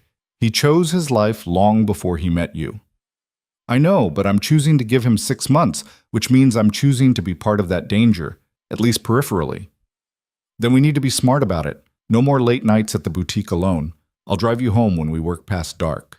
And if you notice anything unusual, anyone following you, strangers asking questions, You tell me immediately. Emma nodded, grateful for Victor's steady presence. The rest of the afternoon passed in tense focus, both of them working harder than necessary to avoid discussing the implications of Sophia's visit. By evening, Emma had completed technical drawings for 10 of the 25 major donor pieces. Her creative energy channeled into something productive rather than spiraling into anxiety about Sophia's warnings. She was packing up her sketches when her phone buzzed with a call from Lorenzo. She almost didn't answer, still processing Sophia's visit and her own complicated feelings. But curiosity won out. Hello? Emma, are you at the boutique? His voice was tight, controlled in a way that signaled barely restrained emotion. Yes, why? Sophia visited you today. I need to know what she said. Emma's anger flared fresh. Are you having her followed too, or does she just report back to you voluntarily? Neither. Marco saw her car parked outside Langley and Associates and informed me. I'm asking what she wanted because I need to know if she threatened you. She didn't threaten me. She just made sure I understood how complicated your world is, how dangerous it is to be connected to you, how many people have investments in your alliances. Emma moved toward the boutique's back room, away from Victor's careful discretion. She also told me you're subsidizing my salary. Were you planning to mention that? Lorenzo was quiet for a long moment. No, because it's not relevant. You're earning that salary through your work. I'm just making sure Victor can afford to pay you while you build your skills. It's relevant because it means I'm not actually independent. I'm still financially dependent on you, just indirectly now. That's not... Emma, the commission is legitimate. I need those jewelry pieces for the gala. Victor is charging fair market rate for custom work. Where he chooses to allocate those funds is between him and his accountant. Don't play semantic games with me, Lorenzo. You structured the commission specifically to fund my position. That's manipulation, even if it's well-intentioned. You're right. The admission came quickly, catching Emma off guard. I should have been transparent about the arrangement, but I knew you wouldn't take the job if you thought you were being given charity, and I wanted you to have the opportunity to prove yourself on merit, which you have. Your designs are exceptional, Emma. That's not me being biased. That's objective assessment from someone who's seen thousands of custom jewelry pieces. Emma sank onto a stool, exhaustion washing over her. I don't know how to do this. How to accept your help without feeling like I'm betraying my own independence. Then don't accept my help. Tell Victor you need to be paid from the boutique's normal operating budget, not the commission funds. Take a pay cut if necessary. Prove you can make it on your own without any connection to me. I'll support whatever decision you make. You're not supposed to be this reasonable. It makes it harder to stay angry at you. She heard something that might have been a laugh, rough and lacking humor. Believe me, I'd prefer to be unreasonable. To demand you come back, to use every resource I have to prove I've changed, to overwhelm you with grand gestures until you have no choice but to notice. But I'm learning that's not what you need. You need space to grow without my shadow over you. Then why did you structure the commission that way? Why not just let me find my own path? Because I'm not that noble yet. I'm trying to change, but I'm still the man who needs to protect what he values, even if the protection isn't wanted. I'll work on it. Emma closed her eyes, hating that she could hear genuine effort in his voice, genuine acknowledgement of his flaws. It would be easier if Lorenzo stayed the distant, controlling mafia boss. This version, flawed but trying, powerful but uncertain, was much harder to resist. Sophia said you have enemies who see your feelings for me as weakness. Sophia talks too much. But yes, that's true. It's always been true. The difference is I used to see those feelings as weakness too. Now I'm starting to think maybe they're the only real strength I've ever had.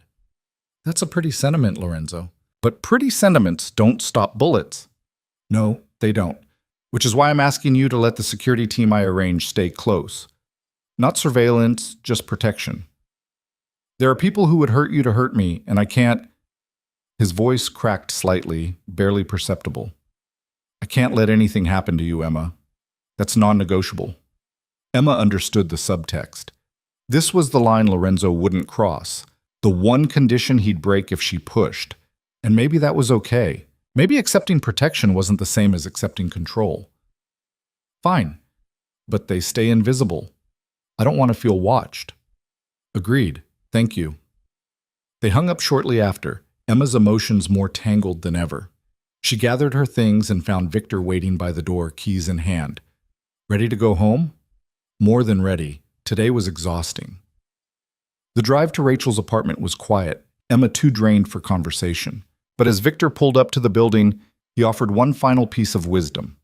Relationships are complicated, Emma, even more so when one person is trying to fundamentally change who they've been. Just remember, you're allowed to protect yourself, to take things slowly, to change your mind entirely if you need to. Lorenzo might be trying to transform himself, but you don't owe him success. You only owe yourself honesty about what you want and what you're willing to risk to get it. Emma thanked him and headed inside, those words echoing through her mind. What did she want? Not the penthouse, not the wealth, not the status of being Lorenzo De Luca's wife. But maybe she wanted the man himself, the one who noticed grieving children and remembered her grandmother's restaurant and was learning, however imperfectly, to value her independence as much as her presence. The question was whether that man was real, or just another role Lorenzo was playing because he'd finally encountered something he couldn't possess through power alone. 6 months would tell her the answer. Emma just hoped she was strong enough to survive the process of finding out. The 6 months passed in a rhythm Emma hadn't expected. Steady, challenging, occasionally devastating, but always moving forward. Winter settled over the city in layers of gray and white, and Emma found herself building a life that felt increasingly solid beneath her feet. The jewelry commission consumed most of her working hours. Emma and Victor had fallen into an easy partnership, her artistic vision complementing his technical mastery. By February, they'd completed 15 of the 25 major donor pieces, each one a small masterpiece that told a story of transformation. Emma's favorite was a pair of black diamonds set with white sapphires in a design that made them look like stars emerging from darkness, a metaphor that felt painfully personal every time she worked on it. Lorenzo kept his word about distance, mostly. He texted occasionally with updates about the foundation or questions about the gala planning, but he never pushed for more than Emma offered. Twice he'd asked to meet for coffee, casual requests she'd accepted because refusing felt petty.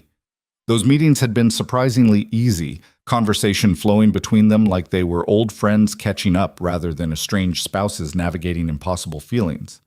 But Emma noticed things, small things that suggested Lorenzo's transformation might be real. Marco mentioned in passing that Lorenzo had reduced his active involvement in the more violent aspects of his empire, delegating to lieutenants while he focused on legitimate business ventures. Rachel reported seeing news articles about the foundation's work, profiles of Lorenzo that painted him as a philanthropist rather than a criminal. And Victor quietly noted that other clients had started requesting Emma's design specifically, word spreading through wealthy circles that Lorenzo De Luca's jewelry designer was someone worth commissioning. "You're building a reputation," Victor said one afternoon in March, showing Emma an email from a tech CEO's wife requesting custom pieces for her anniversary. "Independent of Lorenzo, independent of me. This is your talent being recognized." Emma stared at the email, something warm and proud blooming in her chest. The client had found her through a photo of one of the foundation pieces that had leaked online, called her aesthetic, emotionally intelligent design. It was the kind of validation Emma had spent 3 years craving and 3 months building toward. "I want to accept it," she said, "but I don't know if I have time with the gala commission." "Then we hire help, an assistant for you, the way you're an assistant for me, someone to handle the technical execution while you focus on design." Victor's smile was knowing. "You're ready for this, Emma. Stop waiting for permission to succeed." They hired a recent jewelry school graduate named Maya, a quiet young woman with exceptional stone-setting skills and an eagerness to learn that reminded Emma of herself months earlier. Training. Maya gave Emma confidence she hadn't known she possessed, the ability to teach proving she'd actually absorbed everything Victor had shared. By April, Emma had completed 3 independent commissions in addition to the foundation work. Her designs featured in a local arts magazine alongside an interview where she talked about using jewelry to tell stories of resilience and change. She'd carefully avoided mentioning Lorenzo beyond acknowledging he was a client, protecting her professional identity from his shadow. The magazine had barely hit newsstands when her phone rang with a number she didn't recognize. Emma almost ignored it, but something made her answer. "Emma Carter?" A woman's voice, professional and warm. "My name is Isabel Chen. I'm the creative director for the International Jewelry Arts Collective. We host an annual exhibition in Paris featuring emerging designers from around the world. I'd like to invite you to participate. Emma's heart stopped. The IJAC exhibition was legendary in jewelry circles, the kind of opportunity that could launch entire careers. Designers who showed there went on to work with major fashion houses, create pieces for celebrities, build international reputations. I'm flattered, but I've only been designing professionally for a few months. Surely there are more established artists who... We're not interested in established.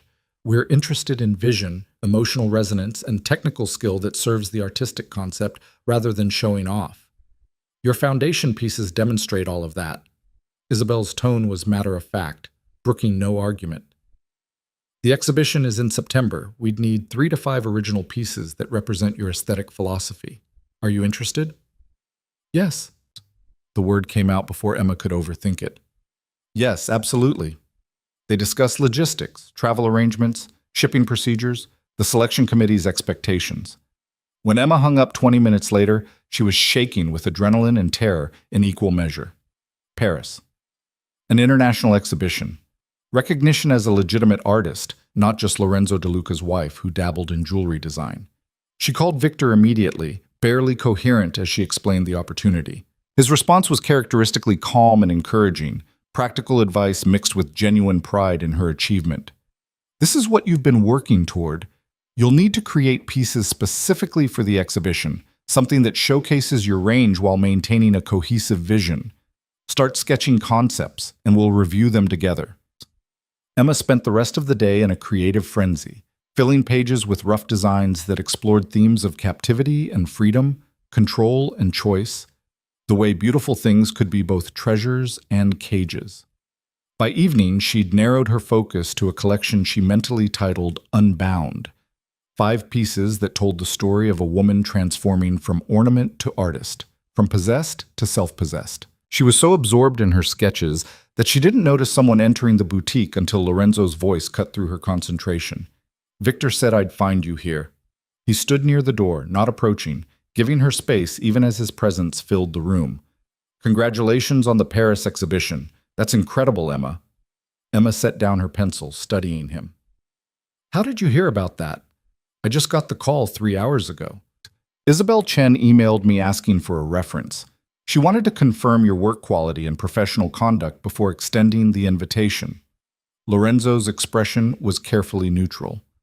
I told her you were the most talented designer I'd worked with, that your artistic vision was matched only by your dedication to craft. I may have also mentioned that hiring you would be the best decision her organization ever made. You didn't have to do that. Yes, I did. You earned this opportunity, Emma. The least I could do was make sure nobody questioned whether you deserved it. Emma felt tears threaten and blinked them back.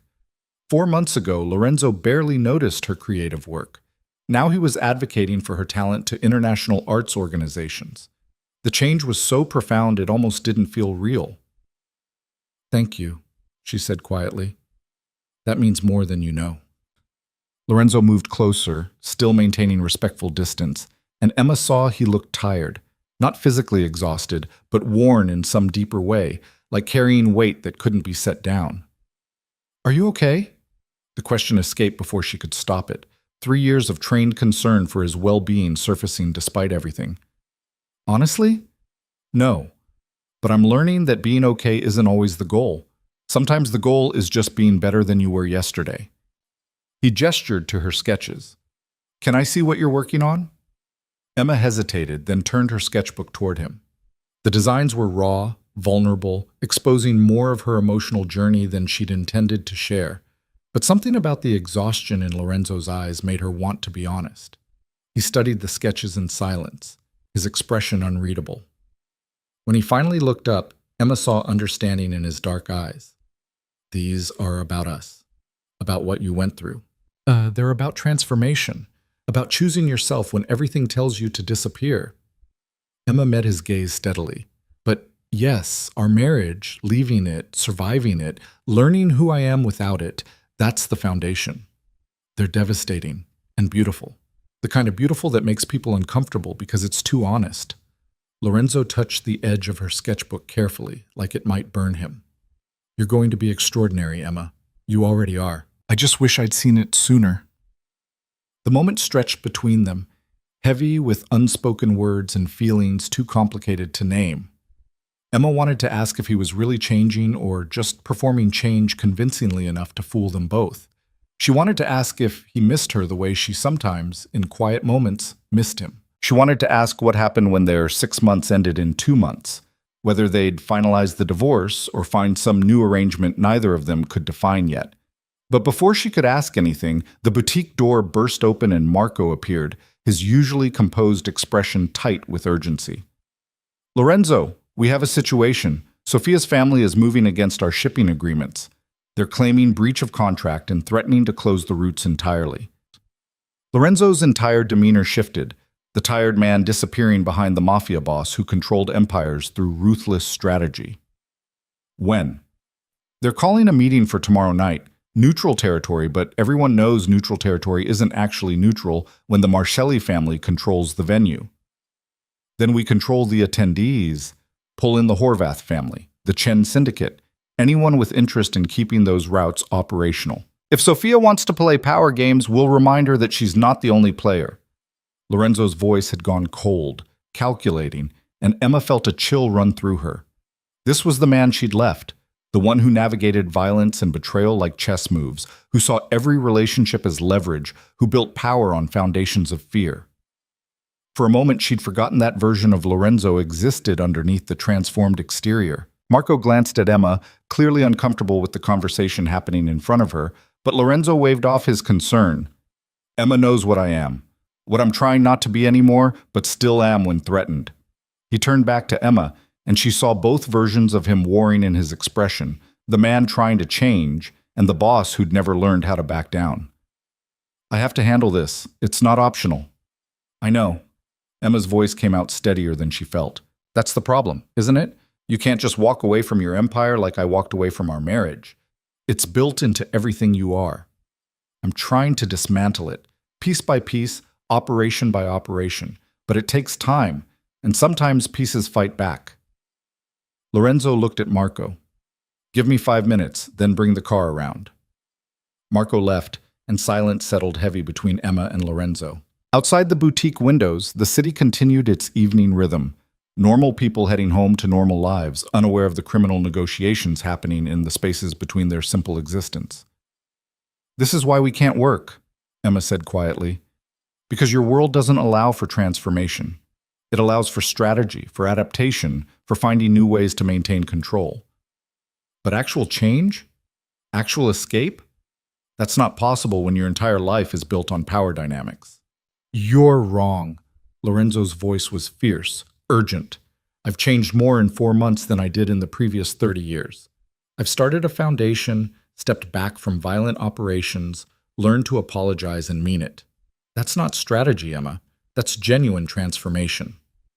And yet you're about to walk into a meeting where you'll threaten and manipulate and use every ruthless skill you've ever developed to win. Because that's who you are when pushed. That's who you'll always be. What do you want me to do? Let Sophia destroy the legitimate business I'm trying to build? Let her prove to everyone in my world that my feelings for you make me weak enough to exploit?" Lorenzo moved closer, intensity radiating off him. "I'm trying to change the foundation while the building is still standing, Emma. That means sometimes I have to be both versions of myself at once, the man I'm becoming and the man I've been. It's messy and imperfect and sometimes contradictory, but it's real." Emma felt tears spill over despite her determination to stay composed. "I don't know if I can watch you navigate that. I don't know if I'm strong enough to separate the man trying to change from the Mafia boss who'll always choose power when threatened." "Then don't watch. Go to Paris, create your art, build your career, forget about me and the impossible thing I'm attempting." Lorenzo's voice cracked slightly, the only sign of emotion breaking through his controlled exterior. "But don't tell me it's not real. Don't dismiss what I've done, what I'm trying to do, because I'm not doing it perfectly, or fast enough, or cleanly enough for your standards." Marco appeared in the doorway, and Lorenzo turned away from Emma without another word. She watched him leave, his shoulders straight and his stride confident, every inch the powerful man who'd terrorized this city for years. But she'd also seen the exhaustion in his eyes, the genuine pain when she'd questioned his transformation. Victor emerged from the back room where he'd clearly been giving them privacy, his expression sympathetic. That was rough. He's going into some kind of mafia negotiation, probably threatening people, maybe worse. How am I supposed to believe he's changed when he's still doing exactly what he's always done? Emma sank onto a stool, emotionally wrung out. He's doing what he's always done in service of what he's trying to become. There's a difference. Victor handed her tissue, waited while she composed herself. Change isn't linear, Emma. It's not a straight path from who you were to who you want to be. It's messy, full of backsliding and contradictions, and moments where the old version surfaces because it's what you know how to do when scared. Are you defending him? I'm defending the concept of imperfect transformation. You changed too, remember? You didn't go from Lorenzo's wife to independent jewelry designer overnight. You had moments where you wanted to call him, where you missed the security of the penthouse, where you questioned whether you'd made a terrible mistake. That doesn't mean your journey wasn't real. Emma knew he was right, but it didn't make watching Lorenzo walk into his old world any easier. She gathered her sketches, said goodnight to Victor, and headed home to Rachel's apartment, her mind churning with confusion and doubt. She was unlocking the apartment door when her phone buzzed with a message from an unknown number. Your husband is playing a dangerous game. If you care about him, convince him to back down. Otherwise, consequences will be severe. A concerned party. Emma's blood went cold. Someone was threatening Lorenzo through her, exactly the kind of leverage Sophia had warned about months ago. She forwarded the message to Lorenzo immediately, adding, "Is this what you meant about people using me to hurt you?" His response came quickly. "Don't engage. I'm handling it. You're safe. I promise." But Emma didn't feel safe. She felt exposed, vulnerable, tangled in a world she'd tried to leave but couldn't fully escape as long as Lorenzo was part of her life. And he was part of her life, whether they were married or not, whether she wanted him to be or not. 6 months of careful distance hadn't changed the fundamental truth. They were connected, for better or worse. The next few days passed in tense uncertainty. Emma threw herself into work, finalizing the last of the foundation pieces and beginning sketches for her Paris collection. But her attention kept fragmenting, part of her mind always wondering what was happening in Lorenzo's world. Whether he was safe, whether the negotiations had turned violent. She got her answer 3 days later when Lorenzo appeared at the boutique just as Emma was closing up for the evening. He looked different. There was a bruise darkening his jaw, a cut above his eyebrow that had been recently cleaned, and exhaustion carved so deeply into his features that Emma felt physical pain seeing it. What happened? She moved toward him instinctively, professional distance forgotten in the face of his obvious injury. The meeting didn't go as planned. Sophia's family was more aggressive than expected. But we reached an arrangement. Lorenzo touched his jaw gingerly. The shipping routes stay operational. I maintain my transitions toward legitimate business, and I agreed to support Sophia's family in an unrelated territory dispute. You're hurt. I've been hurt worse. This is just cosmetic. But he swayed slightly, and Emma realized he was more injured than he was admitting. Victor, Emma called toward the back room. I need to take Lorenzo to the hospital. Can you lock up? Hospital isn't necessary, Lorenzo protested, but Emma was already guiding him toward the door, one hand on his arm to steady him. You're bleeding and you can barely stand. We're going to the hospital. Victor appeared, took in the situation with one glance, and nodded. I'll drive you both. My car's closer than a cab. The emergency room was crowded with the usual Friday night chaos. Drunk college students, minor injuries, one man with a knife wound that made Emma's stomach turn. Lorenzo gave a false name, paid in cash, and endured the doctor's examination with stoic silence. 2 cracked ribs, a minor concussion, and the facial injuries that looked worse than they were. You should stay for observation, the doctor said, clearly skeptical of Lorenzo's claim that he'd fallen downstairs. Head injuries can be serious. I'll watch him, Emma heard herself say. Make sure he doesn't fall asleep for the next few hours. Monitor for concerning symptoms. The doctor looked between them. Emma in her work clothes, Lorenzo in his expensive suit now stained with blood, and clearly decided it wasn't worth arguing. He wrote prescriptions for pain medication and antibiotics, gave them a list of warning signs to watch for, and sent them on their way. In Victor's car, silence stretched uncomfortable between the three of them. Finally, Victor spoke. Emma, where should I drop you both? Your apartment or the penthouse? Lorenzo said quietly. I need to get some documents for my safe, and Emma shouldn't be alone tonight. Whoever sent her that threatening message knows where she lives. Emma wanted to argue, wanted to maintain the distance she'd fought so hard to establish. But the threat had been real, and she was scared in a way she hadn't allowed herself to feel in months. Being alone in Rachel's apartment, wondering if someone might try to use her against Lorenzo, felt more dangerous than spending a few hours in the penthouse she'd fled. Okay, she agreed. But just tonight, and you're sleeping on the couch. Lorenzo's mouth twitched in what might have been a smile. I live there. Technically, you'd be the one on the couch. Then I'll go to a hotel. Emma, please, just for tonight, let me know you're safe. Let me not wonder if someone's trying to hurt you to punish me. After that, you can go back to your life and I'll go back to mine and we'll pretend this never happened. The raw vulnerability in his voice undermined every wall Emma had built. She nodded, not trusting herself to speak, and let Victor drive them to the building that had once been her prison. The penthouse looked different, or maybe Emma was different enough that she saw it with new eyes. It was still opulent, still beautiful in the way unlimited wealth could buy, but it felt empty now. Lifeless. Despite the expensive art and designer furniture and the city view that people paid millions to own. When did you last eat? Emma asked, watching Lorenzo move gingerly toward the bedroom to change out of his ruined suit. I don't remember. This morning, maybe? You have a concussion and cracked ribs, and you haven't eaten all day. That's incredibly stupid, even for you. Emma moved toward the kitchen, muscle memory guiding her to cabinets she'd once organized. I'm making soup. Sit down before you fall down. She found ingredients for a simple chicken soup, the kind her grandmother used to make when Emma was sick. Cooking in Lorenzo's kitchen felt strange, familiar, and foreign at once, like stepping back into a life she'd left but could still navigate on autopilot. Lorenzo appeared 20 minutes later in soft clothes Emma had never seen him wear, sweatpants and an old t-shirt that made him look younger, more vulnerable than the tailored suits that were his armor. He sat at the kitchen counter, watching her cook with an expression she couldn't decipher. I missed this, he said quietly. Coming home and finding you here. The smell of food cooking, the sound of you moving through the space, making it feel lived in instead of just occupied. Don't. Emma stirred the soup more forcefully than necessary. Don't romanticize what we had. I was lonely every single day I lived here, cooking dinner for someone who never showed up, trying to make a home with someone who was never actually present. I know. You're right. It's hard being here now, seeing how empty it is without you, understanding what I lost.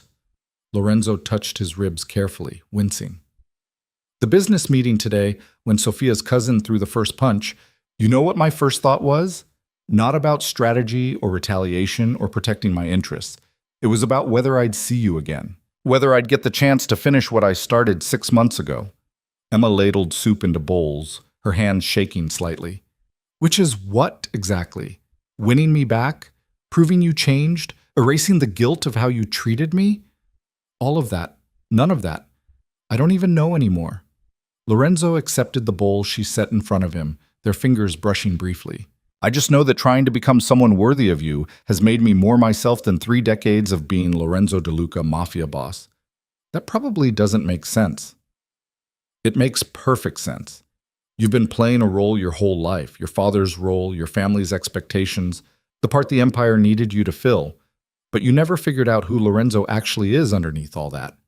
Emma sat across from him, her own soup cooling untouched. The question is whether the person underneath is someone I could actually build a life with, or if he's so buried under years of violence and control that he's not recoverable. They ate in silence for a while.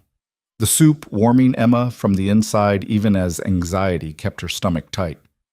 Finally, Lorenzo spoke again. I signed over controlling interest in 3 of my operations to lieutenants I trust. By the end of next month, I'll have reduced my active involvement in the Empire by 60%. I'm keeping enough presence to maintain stability, prevent power vacuums that would lead to violence, but most of the day-to-day control is transitioning to others. Emma looked up sharply. That's a huge risk. Your enemies could see it as weakness. They already do.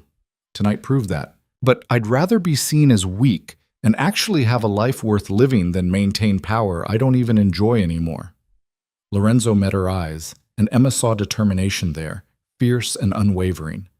The foundation is launching officially in 2 months at the gala. After that, I'm focusing on expanding it, using the resources I built through violence to help the people that violence hurt. It's not redemption. I'm not naive enough to think I can erase what I've done, but it's something. It's better than who I was. And what about us? What happens when our 6 months ends? That's up to you. The divorce papers are filed, ready to finalize whenever you give the word.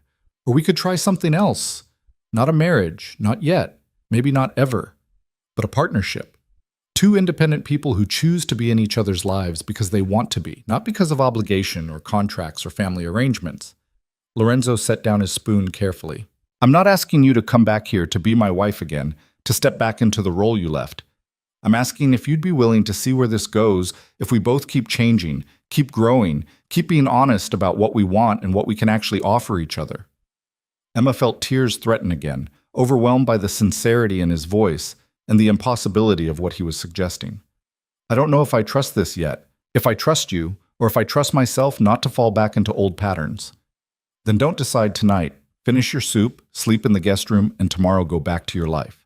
Keep designing jewelry, prepare for Paris, build everything you've worked so hard to create. We still have 2 months left in our agreement. That's enough time to figure out if this transformation is real or if I'm just performing change convincingly enough to fool us both. Emma nodded, exhaustion finally catching up with her. They finished eating, and Lorenzo insisted on cleaning up despite his injuries, moving carefully around the kitchen while Emma watched. It was such a small thing, such a normal domestic gesture, but it meant something. Lorenzo De Luca, who'd had staff to handle every mundane task, was washing dishes himself because it was the right thing to do. When the kitchen was clean, Emma retreated to the guest room, the one she'd once used as a studio before Lorenzo's work consumed all available space. It had been converted back into a bedroom, but she noticed her old art books were still on the shelves, her sketchbooks stacked neatly in the corner. Lorenzo had kept them, preserved them, like he was maintaining a museum to who she'd been before his world had swallowed her whole. She couldn't sleep. Despite exhaustion, despite the comfortable bed, and the safety of the penthouse's security, Emma's mind raced with questions and fears and possibilities. Around midnight, she heard movement in the hallway and found Lorenzo sitting in the living room, staring out at the city lights. "Can't sleep either?" she asked, and he turned to look at her. "Concussion. I'm supposed to stay awake anyway." He gestured to the space beside him on the couch. "Join me?" Emma hesitated, then sat down, maintaining careful distance between them. They sat in silence for a while, watching the city breathe and pulse with late-night energy. "I'm scared," Lorenzo said suddenly.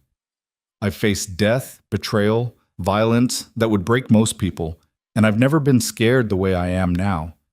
Because all those other things, I knew how to handle them. I knew the rules, the strategies, the way to survive. But this, trying to be someone different, trying to earn something I can't take by force, I have no idea what I'm doing. And the thought of failing, of proving that I'm incapable of real change, that terrifies me more than any enemy ever has." Emma turned to look at him, really look at him, and saw the truth written in his exhausted face. He wasn't performing. This vulnerability, this fear, this desperate attempt to transform himself, it was real, messy and imperfect and sometimes contradictory, but real. "I'm scared too," she admitted. "Scared of hoping you've changed and being wrong. Scared of walking away and wondering if I gave up on something real. Scared that even if you have transformed, I'm not sure I know how to trust it after 3 years of feeling invisible." Then we're both terrified. Maybe that means we're finally being honest with each other.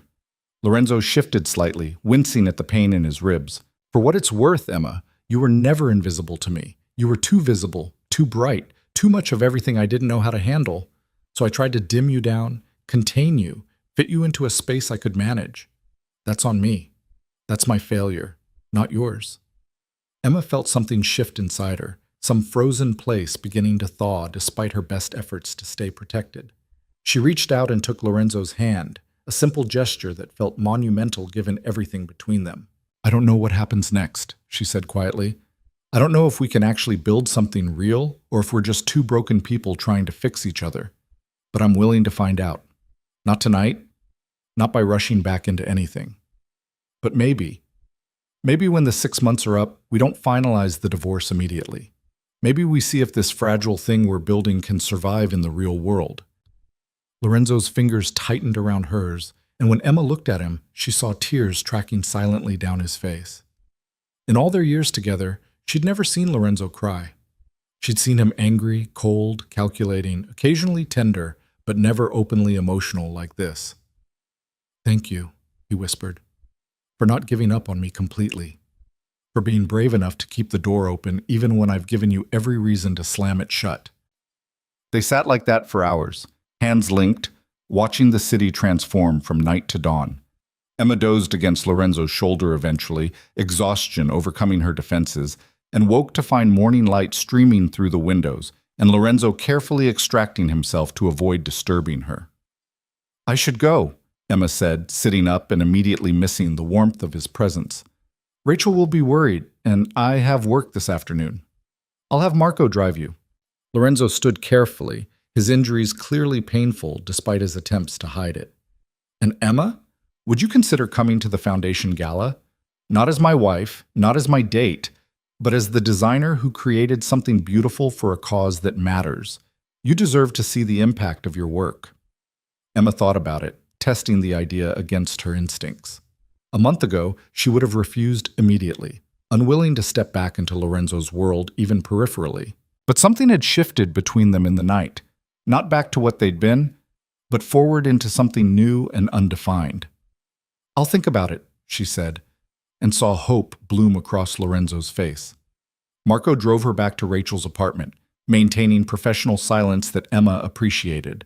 Her friend was already at work, so Emma had the place to herself to process everything that had happened. The threatening message, Lorenzo's injuries, the conversation that had somehow moved them from estranged spouses to something more complicated and potentially more real. She spent the afternoon sketching designs for her Paris collection, channeling confused emotions into creative work. The pieces were evolving beyond simple narratives of escape into something more nuanced. The complexity of choosing to stay when leaving would be easier. The strength required to hope when cynicism would be safer. The courage of letting yourself be vulnerable with someone who'd hurt you before. By evening, she had rough concepts for all 5 pieces and a clearer sense of what she was trying to say through her art. Transformation wasn't about becoming completely different. It was about integrating who you'd been with, who you wanted to become, carrying the past forward while refusing to let it define your future. Her phone buzzed with a message from Lorenzo. How are you feeling today? Emma typed back, confused, hopeful, scared, all at the same time. That makes 2 of us. Get some rest, Emma, and thank you for last night, for staying, for talking, for not giving up on the impossible. Emma set down her phone and looked at her sketches, seeing Lorenzo woven through every line despite her attempts at artistic objectivity. He was part of her story, whether she wanted him to be or not.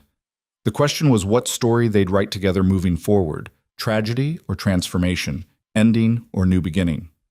2 months until the gala. 2 months until their 6-month agreement concluded, and she'd have to decide whether to finalize the divorce or risk hoping that Lorenzo's changes were permanent. 2 months to figure out if she was brave enough to choose him again, knowing all the ways it could destroy her if she was wrong. Emma pulled on Lorenzo's sweater, the one she'd never returned, that still smelled faintly of him, and let herself cry. For what they'd lost, for what they might be building, for the terrifying possibility that love might actually be worth the risk of hoping it could be different this time. Outside her window, the city hummed with life, full of people making impossible choices and taking terrifying risks, and hoping that somehow, despite all evidence to the contrary, things could work out. Emma decided she was one of them now, not the woman who'd fled Lorenzo's penthouse broken and alone, but someone stronger, braver, willing to believe that even the most damaged things could be rebuilt into something beautiful. If she could transform herself, maybe Lorenzo could too. And maybe, together, they could create something neither of them had been capable of building alone. The final 2 months passed in a rush of creative intensity and careful emotional navigation. Emma finished her Paris collection in early May, 5 pieces that told a story more honest than anything she'd created before. The centerpiece was a necklace she'd titled Chrysalis, raw diamonds encased in geometric silver settings that could be worn closed like armor or open to reveal the stone's inner fire. It was wearable metaphor, and when Victor first saw it, his eyes had gone suspiciously bright. "This is museum-quality work, Emma. You found your voice." The Foundation Gala loomed in mid-June, exactly 6 months after Emma had walked out of Lorenzo's penthouse with divorce papers and a desperate need for freedom. She'd agreed to attend after seeing the final guest list, not just wealthy donors seeking tax deductions, but families who'd lost loved ones to violence, teenagers being offered scholarships, community leaders working to create alternatives to the criminal pipeline that had consumed Lorenzo's youth. The event had evolved beyond a publicity stunt into something that might actually matter. Emma had also agreed, in a moment of weakness or strength she still couldn't identify, to wear one of her own designs to the gala. Not the jewelry she'd created for the donors, but a piece from her Paris collection, a bracelet called Unbound, that featured interlinked chains of white gold and black diamonds, beautiful and strong, connected but free to move independently. The symbolism wasn't lost on anyone, least of all Lorenzo, who'd simply texted back when she told him, "Perfect. Thank you for being there." They'd settled into a strange rhythm over those final weeks, coffee meetings every Thursday, brief phone calls about foundation business, occasional texts that had nothing to do with logistics, and everything to do with two people learning to be honest with each other. Lorenzo shared updates about transitioning out of his empire, the challenges of learning to delegate control, the unexpected satisfaction of building something legitimate. Emma shared her fears about Paris, her excitement about the international exhibition, her growing confidence as a designer. It felt like friendship, or the beginning of something deeper that neither of them wanted to name yet. 1 week before the gala, Emma received an unexpected visitor at the boutique. Sophia Marcelli walked in wearing understated elegance, her demeanor less aggressive than their last encounter. "I'm not here to threaten you," Sophia said before Emma could react. "I'm here to apologize." Emma set down the settings she'd been examining, studying Sophia carefully for signs of manipulation. "I'm listening. I underestimated you. I thought you were just another woman who'd fallen for Lorenzo's power, someone who'd crumble when faced with the reality of his world." Sophia's smile was rueful, self-aware. "But you did the opposite. You walked away, built something of your own, and somehow managed to accomplish what no one else ever has. You made Lorenzo De Luca want to change." "I didn't make him do anything. That's his choice." "True. But you were the catalyst. And I've watched him over these months, seen him actually follow through on transformation instead of just performing it. He's stepping back from operations, delegating power, building something legitimate with the foundation. That's not the Lorenzo I've known for 20 years. Emma crossed her arms, still wary. "Why are you telling me this?" "Because I want you to know that the threat I implied months ago, the political complications, the enemies who'd exploit his feelings for you, those are real, but they're manageable now. Lorenzo has restructured his empire in ways that make him less vulnerable to leverage. He's built alliances based on mutual interest rather than fear. He's becoming someone who can actually survive in both worlds, the one he's leaving and the one he's trying to build." Sophia paused, and Emma saw something like respect in her expression. "He's doing it for you, but also for himself, and that's the only kind of change that ever lasts." "I still don't understand why you're here." "To tell you that if you choose him, if you decide 6 months of transformation is enough to risk your heart again, you won't be stepping back into the same dangerous situation you left. Lorenzo has made himself safer to love. Whether that's enough is up to you." Sophia left as elegantly as she'd arrived, leaving Emma standing in the boutique's afternoon light, processing this unexpected validation. If even Sophia, who had every reason to want Emma gone, believed Lorenzo's changes were real, maybe Emma's hope wasn't entirely foolish. That evening, she met Lorenzo for their Thursday coffee, studying him with new eyes. He looked different from the man she'd married, still powerful, still commanding attention when he entered a room, but there was something softer around the edges now. He smiled more easily, listened more carefully, carried himself with the confidence of someone who knew his worth beyond the empire he controlled. "What?" he asked, catching her staring. "I'm trying to figure out if you're really different, or if I'm just seeing what I want to see." Lorenzo considered this seriously, not dismissing her concern. I'm really different in some ways. I've delegated 70% of my operations now. I meet weekly with the foundation staff instead of my lieutenants. I'm learning to ask for help instead of demanding compliance. But I'm also still the same in other ways. I still think strategically, still assess threats, still have instincts toward control that I have to actively fight against. The difference is, I'm aware of it now. I catch myself before I fall into old patterns. Sophia came to see me today. Lorenzo's expression tightened. What did she want? To tell me you've changed. To tell me it's safe to choose you again, if that's what I want. Emma stirred her coffee absently. It was strange getting relationship advice from your former lover. Sophia and I were never really lovers. We were two people using each other for strategic advantage who occasionally slept together. It wasn't love. I didn't understand what love actually meant until I met you. Lorenzo reached across the table, stopping just short of touching her hand. And I still don't fully understand it, but I'm learning. Love means choosing someone's happiness even when it costs you what you want. It means supporting their dreams even when those dreams take them away from you. It means becoming someone worthy of their time rather than demanding they accept you as you are. Emma felt her breath catch. When did you figure that out? The night you left. The night I found your letter in the trash and realized I'd spent 3 years making you smaller so I could feel bigger. That's not love. That's possession, control, the same skills I used to manage my empire applied to someone who deserved so much better. I'm going to Paris, Emma said abruptly, testing him. After the gala, I'll have 2 weeks to prepare, and then I'm flying to France for the exhibition. I'll be gone for at least a month, maybe longer if the opportunities there lead to other things. Lorenzo's face went through a complicated series of emotions: disappointment, pride, fear, acceptance. When he finally spoke, his voice was steady. That's incredible. Paris is going to recognize what I've known for months. You're a world-class artist, Emma. I'm proud of you. You're not going to ask me to stay? To delay the trip? To consider how it might affect us? 6 months ago, I would have. I would have found reasons why it wasn't safe, why you should wait, why my needs should take precedence over your opportunities. Lorenzo finally closed the distance, his hand covering hers on the table.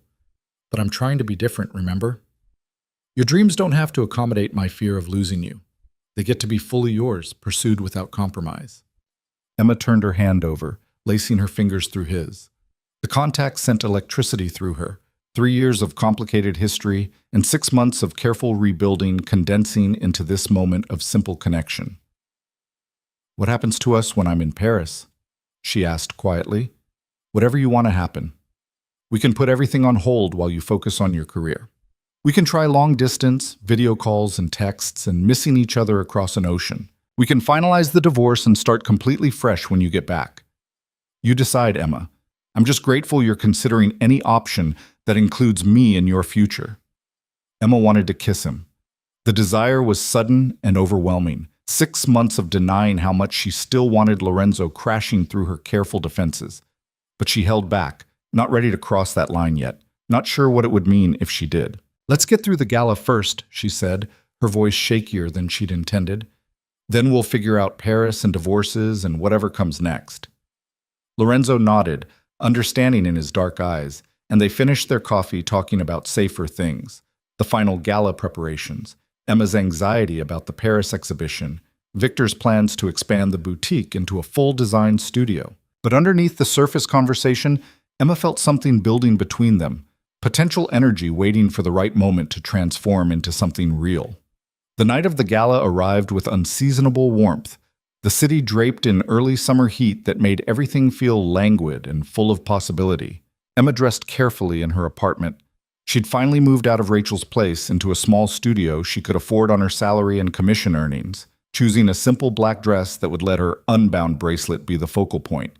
Rachel helped with her makeup, practical nurse's hands surprisingly skilled with eyeshadow and liner. You look beautiful, Rachel said, stepping back to admire her work. And terrified, which is appropriate given you're about to spend an evening in Lorenzo's world again. It's not his world anymore. Not entirely. The foundation is something different. But Emma's hands shook as she fastened the bracelet, the weight of black diamonds familiar and grounding against her wrist. Just remember, You're not the same woman who left that penthouse 6 months ago. You've built something real, Emma. Whatever happens tonight, that doesn't change. Emma arrived at the gala venue, a historic hotel ballroom that had been transformed into elegant simplicity rather than the ostentatious displays usually favored by Lorenzo's world. Tables were set with centerpieces featuring the jewelry she and Victor had created, each piece catching candlelight and telling its story of transformation. The guest list was exactly as promised. A mixture of wealthy donors, community activists, families receiving foundation support, and carefully selected members of Lorenzo's organization who were transitioning toward legitimate operations. Lorenzo stood near the entrance greeting guests, and Emma's breath caught when she saw him. He wore a perfectly tailored tuxedo, but it was his expression that stopped her. Genuine warmth as he spoke with a teenage scholarship recipient, careful attention as he listened to a mother whose son had been killed in crossfire, quiet pride as he welcomed donors who were funding new programs. This was the man she'd glimpsed at the jewelry boutique 6 months ago, the one who noticed grieving children and wanted to create something better. Their eyes met across the ballroom and Lorenzo's entire face transformed. He excused himself from the conversation he was having and moved toward Emma with focused intensity, though he stopped a respectful distance away. "You came. I wasn't sure you would." "I promised I'd be here. I keep my promises." Emma gestured to the room. "It's beautiful, Lorenzo. You did this, created something that actually matters.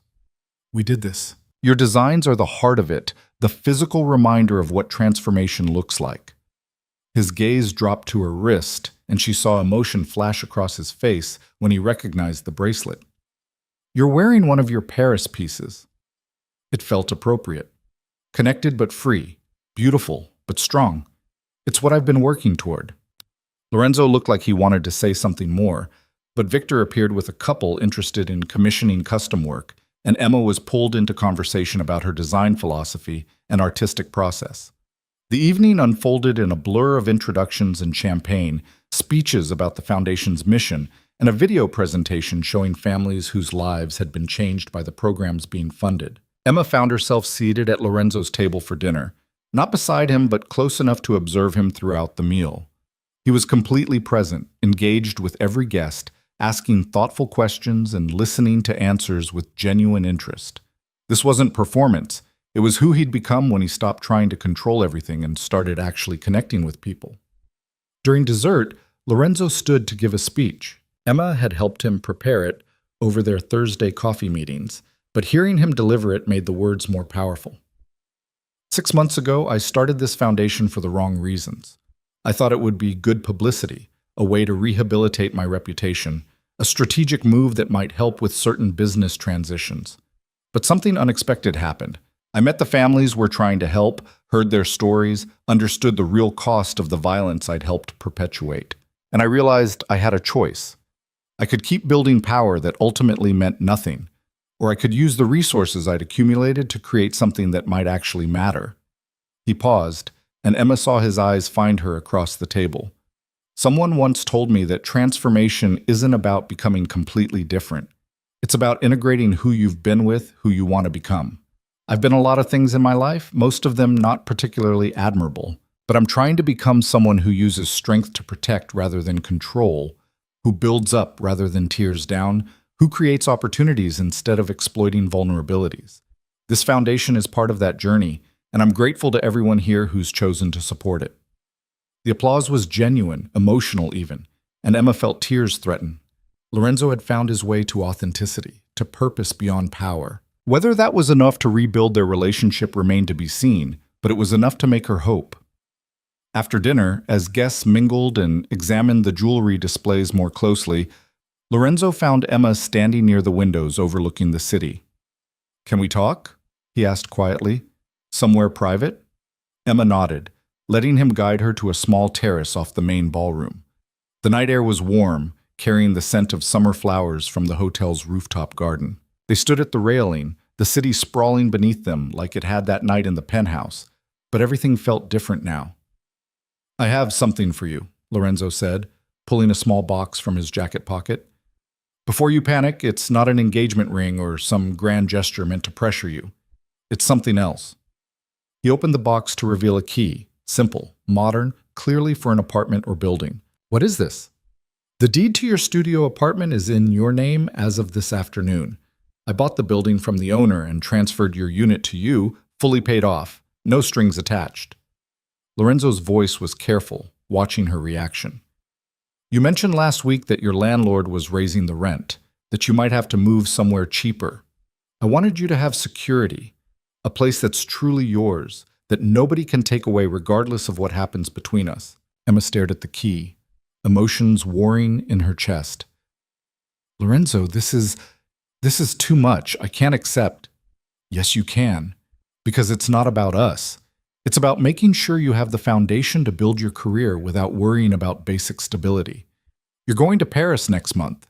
You'll probably get offers to work with major fashion houses, maybe opportunities to teach or collaborate with other artists. Those decisions should be based on what you want, not on whether you can afford rent when you get back. He closed the box gently, pressing it into her hand. Take it. Let me do this one thing that's purely about supporting your independence with no expectation of anything in return. Emma felt tears spill over, months of careful emotional control finally breaking. Why are you doing this? Why are you making it so hard for me to stay angry at you? Because I love you. Not the way I thought I did when we got married, when love meant possession and control. I love you the way I should have from the beginning, wanting your happiness even when it doesn't include me, supporting your dreams even when they take you away, becoming someone worthy of your time rather than demanding you accept me as I am. Lorenzo's voice cracked slightly. And if that means I spend the rest of my life proving I've changed while you build an incredible career in Paris or New York or anywhere else you want to be, I'll do it. Because you deserve everything, Emma. You always did. Emma turned to him fully, studying his face in the dim light. She saw truth there, vulnerability, the man she'd fallen for at a gallery 3 years ago, finally emerging from behind the Mafia boss armor. And she made a decision that terrified and exhilarated her in equal measure. I don't want to finalize the divorce. Lorenzo went very still. What? I'm not saying we go back to how things were, that marriage was broken, built on wrong foundations. But I don't want to finalize it yet either. Emma struggled to find the right words. I want to see what we can build if we're both choosing each other freely, without obligation or expectation. Maybe that means we eventually renew our vows as different people. Maybe it means we stay legally married but live separately while we figure out what our relationship actually is. I don't know yet, but I know I'm not ready to close the door completely. Emma. Her name came out like a prayer, desperate and grateful. Are you sure? Because I don't want you to feel pressured or... She kissed him. After 6 months of careful distance, Emma closed the space between them and kissed Lorenzo with all the confusion and hope and terrified longing she'd been holding back. He froze for a heartbeat, then his arms came around her carefully, like she was something precious that might break if held too tightly. When they finally broke apart, both breathing hard, Lorenzo pressed his forehead against hers. I've missed you so much. Every single day I've missed you. I missed you too. That's what made it so hard. Missing someone who hurt me, wanting someone who'd made me feel invisible, hoping someone could change when all evidence suggested people don't. Emma pulled back slightly to look at him. But you did change, Lorenzo. Not perfectly, not completely, but enough that I can see who you're becoming. And I want to be part of that journey, if you'll let me. If I'll let you? Emma, you're the only reason I started this journey. You're the reason I want to be better. Lorenzo cupped her face gently. What happens now? Now I go to Paris in 3 weeks for the exhibition. You stay here and keep building the foundation. Keep transitioning out of your empire. Keep becoming someone who can live in both worlds without letting the violent one consume you. We video call, we miss each other, we figure out what our relationship looks like when we're both independent people choosing each other rather than roles we think we're supposed to play. And when you come back? We'll see. Maybe I'll move into the penthouse again, but as an equal partner with my own career and my own life. Maybe we'll get separate apartments in the same building and date like normal people. Maybe we'll discover we work better as friends and collaborators than romantic partners. I don't know, and I think that's okay. We have time to figure it out. Lorenzo kissed her again, slower this time, full of promise rather than desperation. When they finally returned to the ballroom, guests were beginning to leave. the evening winding down in satisfied exhaustion. Victor caught Emma's eye across the room and gave her a subtle thumbs up, clearly having noticed the change in her demeanor. Sophia Marcelli approached as Emma was collecting her wrap, her expression unreadable. "You chose him." "I chose the possibility of him. There's a difference." Emma met Sophia's eyes steadily. "He's still becoming whoever he's going to be. I'm just choosing to be part of that process instead of watching from the sidelines." "Fair enough. For what it's worth, I think you're good for him. You make him want to be better instead of just more powerful. That's rare in our world." Sophia extended her hand. "No hard feelings?" Emma shook it, recognizing the gesture for what it was. Acknowledgement that Lorenzo had made his choice, and Sophia was stepping back. "No hard feelings." The next few weeks passed in a blur of preparation. Emma finalized her Paris collection, coordinated shipping logistics for the exhibition, and spent as much time as possible with Lorenzo, learning the contours of their new relationship. They went to museums together, cooked dinner in the penthouse, while Emma taught him recipes her grandmother had passed down, stayed up late talking about childhood dreams and adult regrets, and the strange path that had brought them to this moment. It felt like dating, or what Emma imagined dating should feel like, two people discovering each other without the weight of obligation or performance. Lorenzo was surprisingly funny when he wasn't trying to project power, thoughtful about art and literature in ways he'd hidden behind his mafia boss persona, vulnerable about the challenges of letting go of control while maintaining enough presence to prevent violence in the vacuum he was creating. "I'm scared," he admitted one night as they lay on the penthouse floor watching the city lights through the windows. "What if I can't sustain this transformation? What if the old patterns pull me back?" "Then we'll figure it out together. Change isn't linear, remember? You're going to have setbacks and moments where the old Lorenzo surfaces. The difference is you're aware of it now, and you have people, me, Marco, the foundation staff, who can help pull you back when you start sliding." Emma turned to face him. "You're not doing this alone anymore. That's what partnership means." The day she left for Paris, Lorenzo drove her to the airport himself rather than sending a car. They stood at the security checkpoint, neither wanting to say goodbye. "Promise me you'll call when you land?" Lorenzo's hand was still linked with hers, reluctant to let go. "I promise. And you promise me you'll keep building the foundation, keep stepping back from the violent operations, keep becoming someone who can live in daylight instead of shadows?" "I promise." He pulled her close, kissing her like he was memorizing the feeling. "Go create something beautiful, Emma. Show Paris what I've known for months. You're extraordinary." Emma walked through security with tears streaming down her face, turning back one last time to see Lorenzo watching her go, his expression full of love and loss and pride. This was what it meant to choose each other freely, supporting dreams even when they hurt, trusting transformation even when it was uncertain, believing that love could be different the second time if both people were brave enough to change. Paris was everything Emma had dreamed and more. The exhibition opened to critical acclaim, her unbound collection praised for its emotional honesty and technical skill. She received offers from 3 major fashion houses to create jewelry lines, an invitation to teach at a prestigious design school, and inquiries from collectors willing to pay staggering sums for her original pieces. But the highlight came 3 weeks into her stay, when Lorenzo appeared at her hotel unannounced, holding a bouquet of flowers and wearing an expression of nervous determination. "What are you doing here?" Emma asked, shocked to see him standing in her doorway. "I couldn't stay away. I know I'm supposed to be giving you space to focus on your career, but I had to see you, had to tell you in person how proud I am." Lorenzo stepped into the room, setting down the flowers. "I've been following the coverage of your exhibition, the reviews, the photos of your pieces, the interviews where you talk about using jewelry to tell stories of transformation. Emma, you're changing the industry. You're making people understand that jewelry can be art, that personal adornment can carry meaning beyond status or wealth." "You flew across an ocean to tell me that?" "I flew across an ocean because I love you, and I needed you to know that your success matters to me as much as my own transformation. Maybe more." Lorenzo moved closer, and Emma saw exhaustion in his face, the kind that came from long flights and jet lag, and the desperate need to see someone. "Also, I have something to show you." He pulled out his phone, opening a news article. Emma read the headline with growing shock.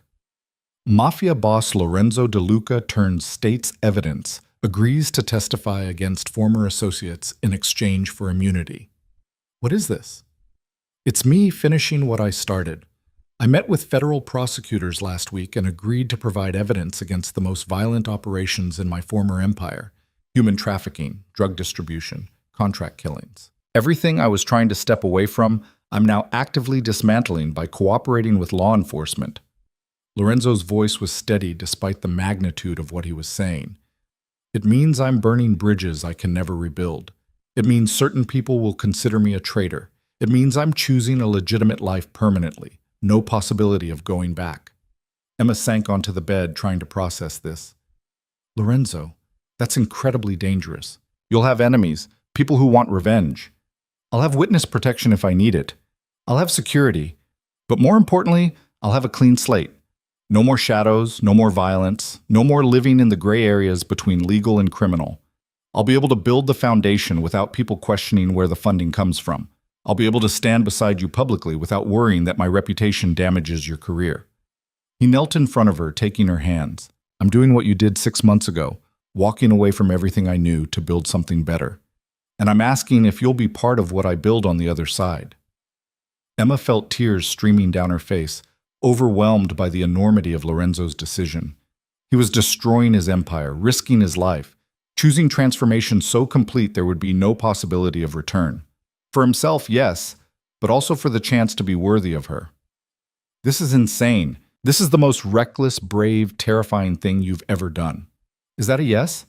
It's a yes to partnership, to building something real together, to seeing if we can create a relationship based on choice rather than obligation, on freedom rather than possession. Emma pulled him up beside her on the bed. But it's also a yes to taking it slowly, to figuring out what our marriage means when we're both different people, to not rushing back into patterns just because we miss each other. I'll take it. I'll take any version of us you're willing to offer.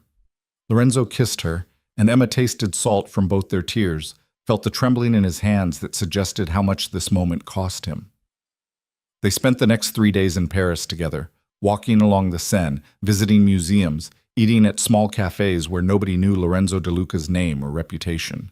It was the honeymoon they'd never had. The chance to just be Emma and Lorenzo without the weight of his empire or her invisibility pressing down on them. On his last night before flying back to testify, they stood on Emma's hotel balcony, watching the Eiffel Tower sparkle with its hourly light show. I used to think power was the only thing that mattered, Lorenzo said quietly. Control, territory, the ability to shape the world through force of will. But standing here with you, knowing I burned down everything I built to have this moment, I understand now that I had it backward. Love is the real power, the courage to be vulnerable, to choose someone's happiness over your own control, to transform yourself because who you were isn't good enough for who they deserve. That's the strongest thing I've ever done. Emma leaned against him, feeling the solid warmth of his presence, the steady beat of his heart. We're going to have to figure out so many logistics. Where we'll live, how your testimony affects our safety, what our relationship looks like when you're rebuilding your entire life from scratch. We'll figure it out together. That's what partners do. Lorenzo turned her to face him, his expression serious in the dim light.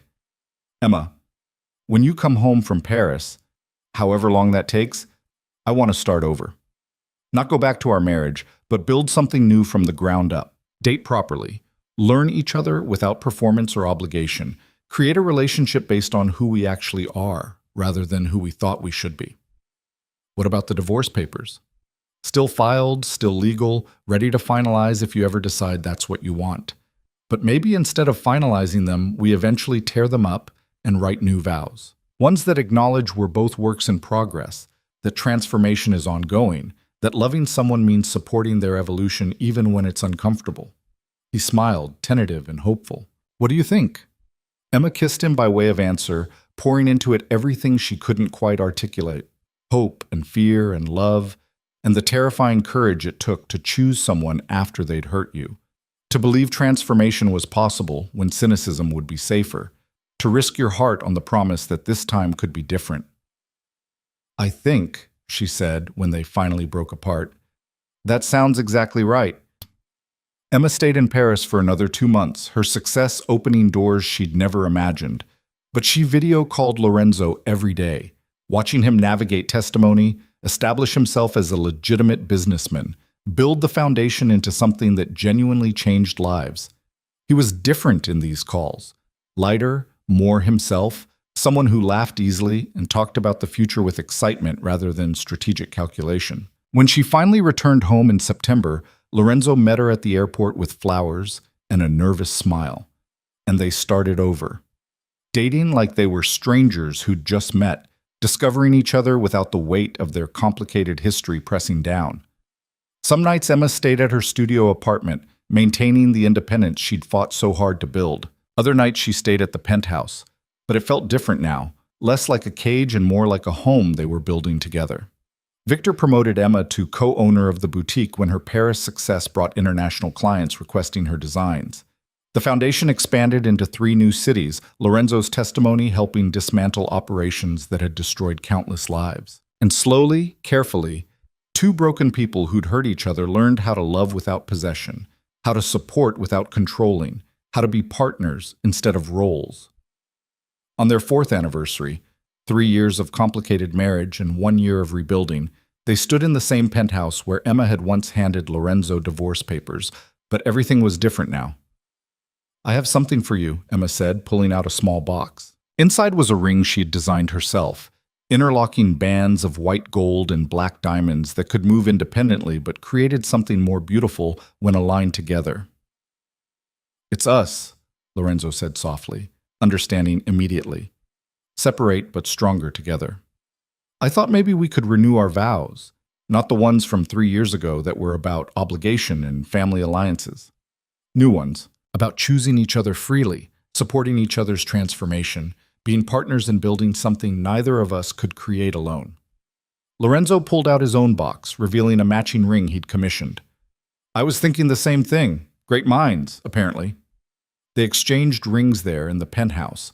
No witnesses except the city sprawling beneath them. No formal ceremony except the promises they made to each other. To keep changing, keep growing, keep choosing each other even when it was hard. To support dreams that might take them different directions, trusting they'd find their way back. To love without possession, to build without controlling, to be fully themselves while creating something beautiful together. "I love you," Emma said, and meant it completely. Not the desperate love of someone trying to fix a broken marriage, but the clear-eyed love of someone who'd survived the breaking and rebuilt something stronger. "I love you too," Lorenzo replied, and Emma heard in his voice the man he'd become, not the mafia boss who'd controlled an empire through violence, but someone who'd learned that real power came from vulnerability, that true strength meant choosing love over control, that the most courageous thing he'd ever done was let Emma go so they could both become people worthy of choosing again. They kissed as the sun set over the city, 2 people who'd destroyed their first marriage to build something better from the ruins. It wasn't a fairy tale ending where everything was perfect. They still fought sometimes, still struggled with old patterns, still had moments where transformation felt impossible. But they'd learned that love wasn't about perfection. It was about choosing to stay when leaving would be easier, about supporting growth even when it was uncomfortable, about believing that people could change if they had the right reasons and the courage to try. Emma's jewelry collection became internationally renowned, her designs featured in museums and fashion shows across the world. Lorenzo's foundation grew into a multi-city organization that actually reduced violence in the communities it served, his transformation from mafia boss to legitimate philanthropist becoming a case study in redemption. And together, they built a life based on choice rather than obligation, on freedom rather than possession, on the revolutionary idea that love could be a partnership between equals instead of a power dynamic between controller and controlled. Years later, standing at another exhibition in another city, Emma wore the ring Lorenzo had given her and felt its weight as a reminder, not of ownership but of choice, not of possession but of partnership, not of who they'd been but of who they'd chosen to become together.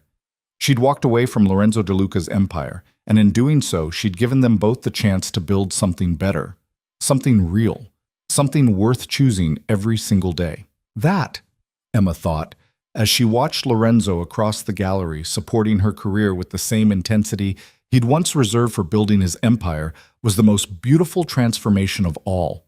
Not becoming completely different people, but integrating who they'd been with who they wanted to be, carrying forward their complicated history while refusing to let it define their future. Two people who'd hurt each other learning to love better, choosing each other freely, building a life that honored both their independence and their connection. It wasn't perfect, but it was real. And that was more than enough.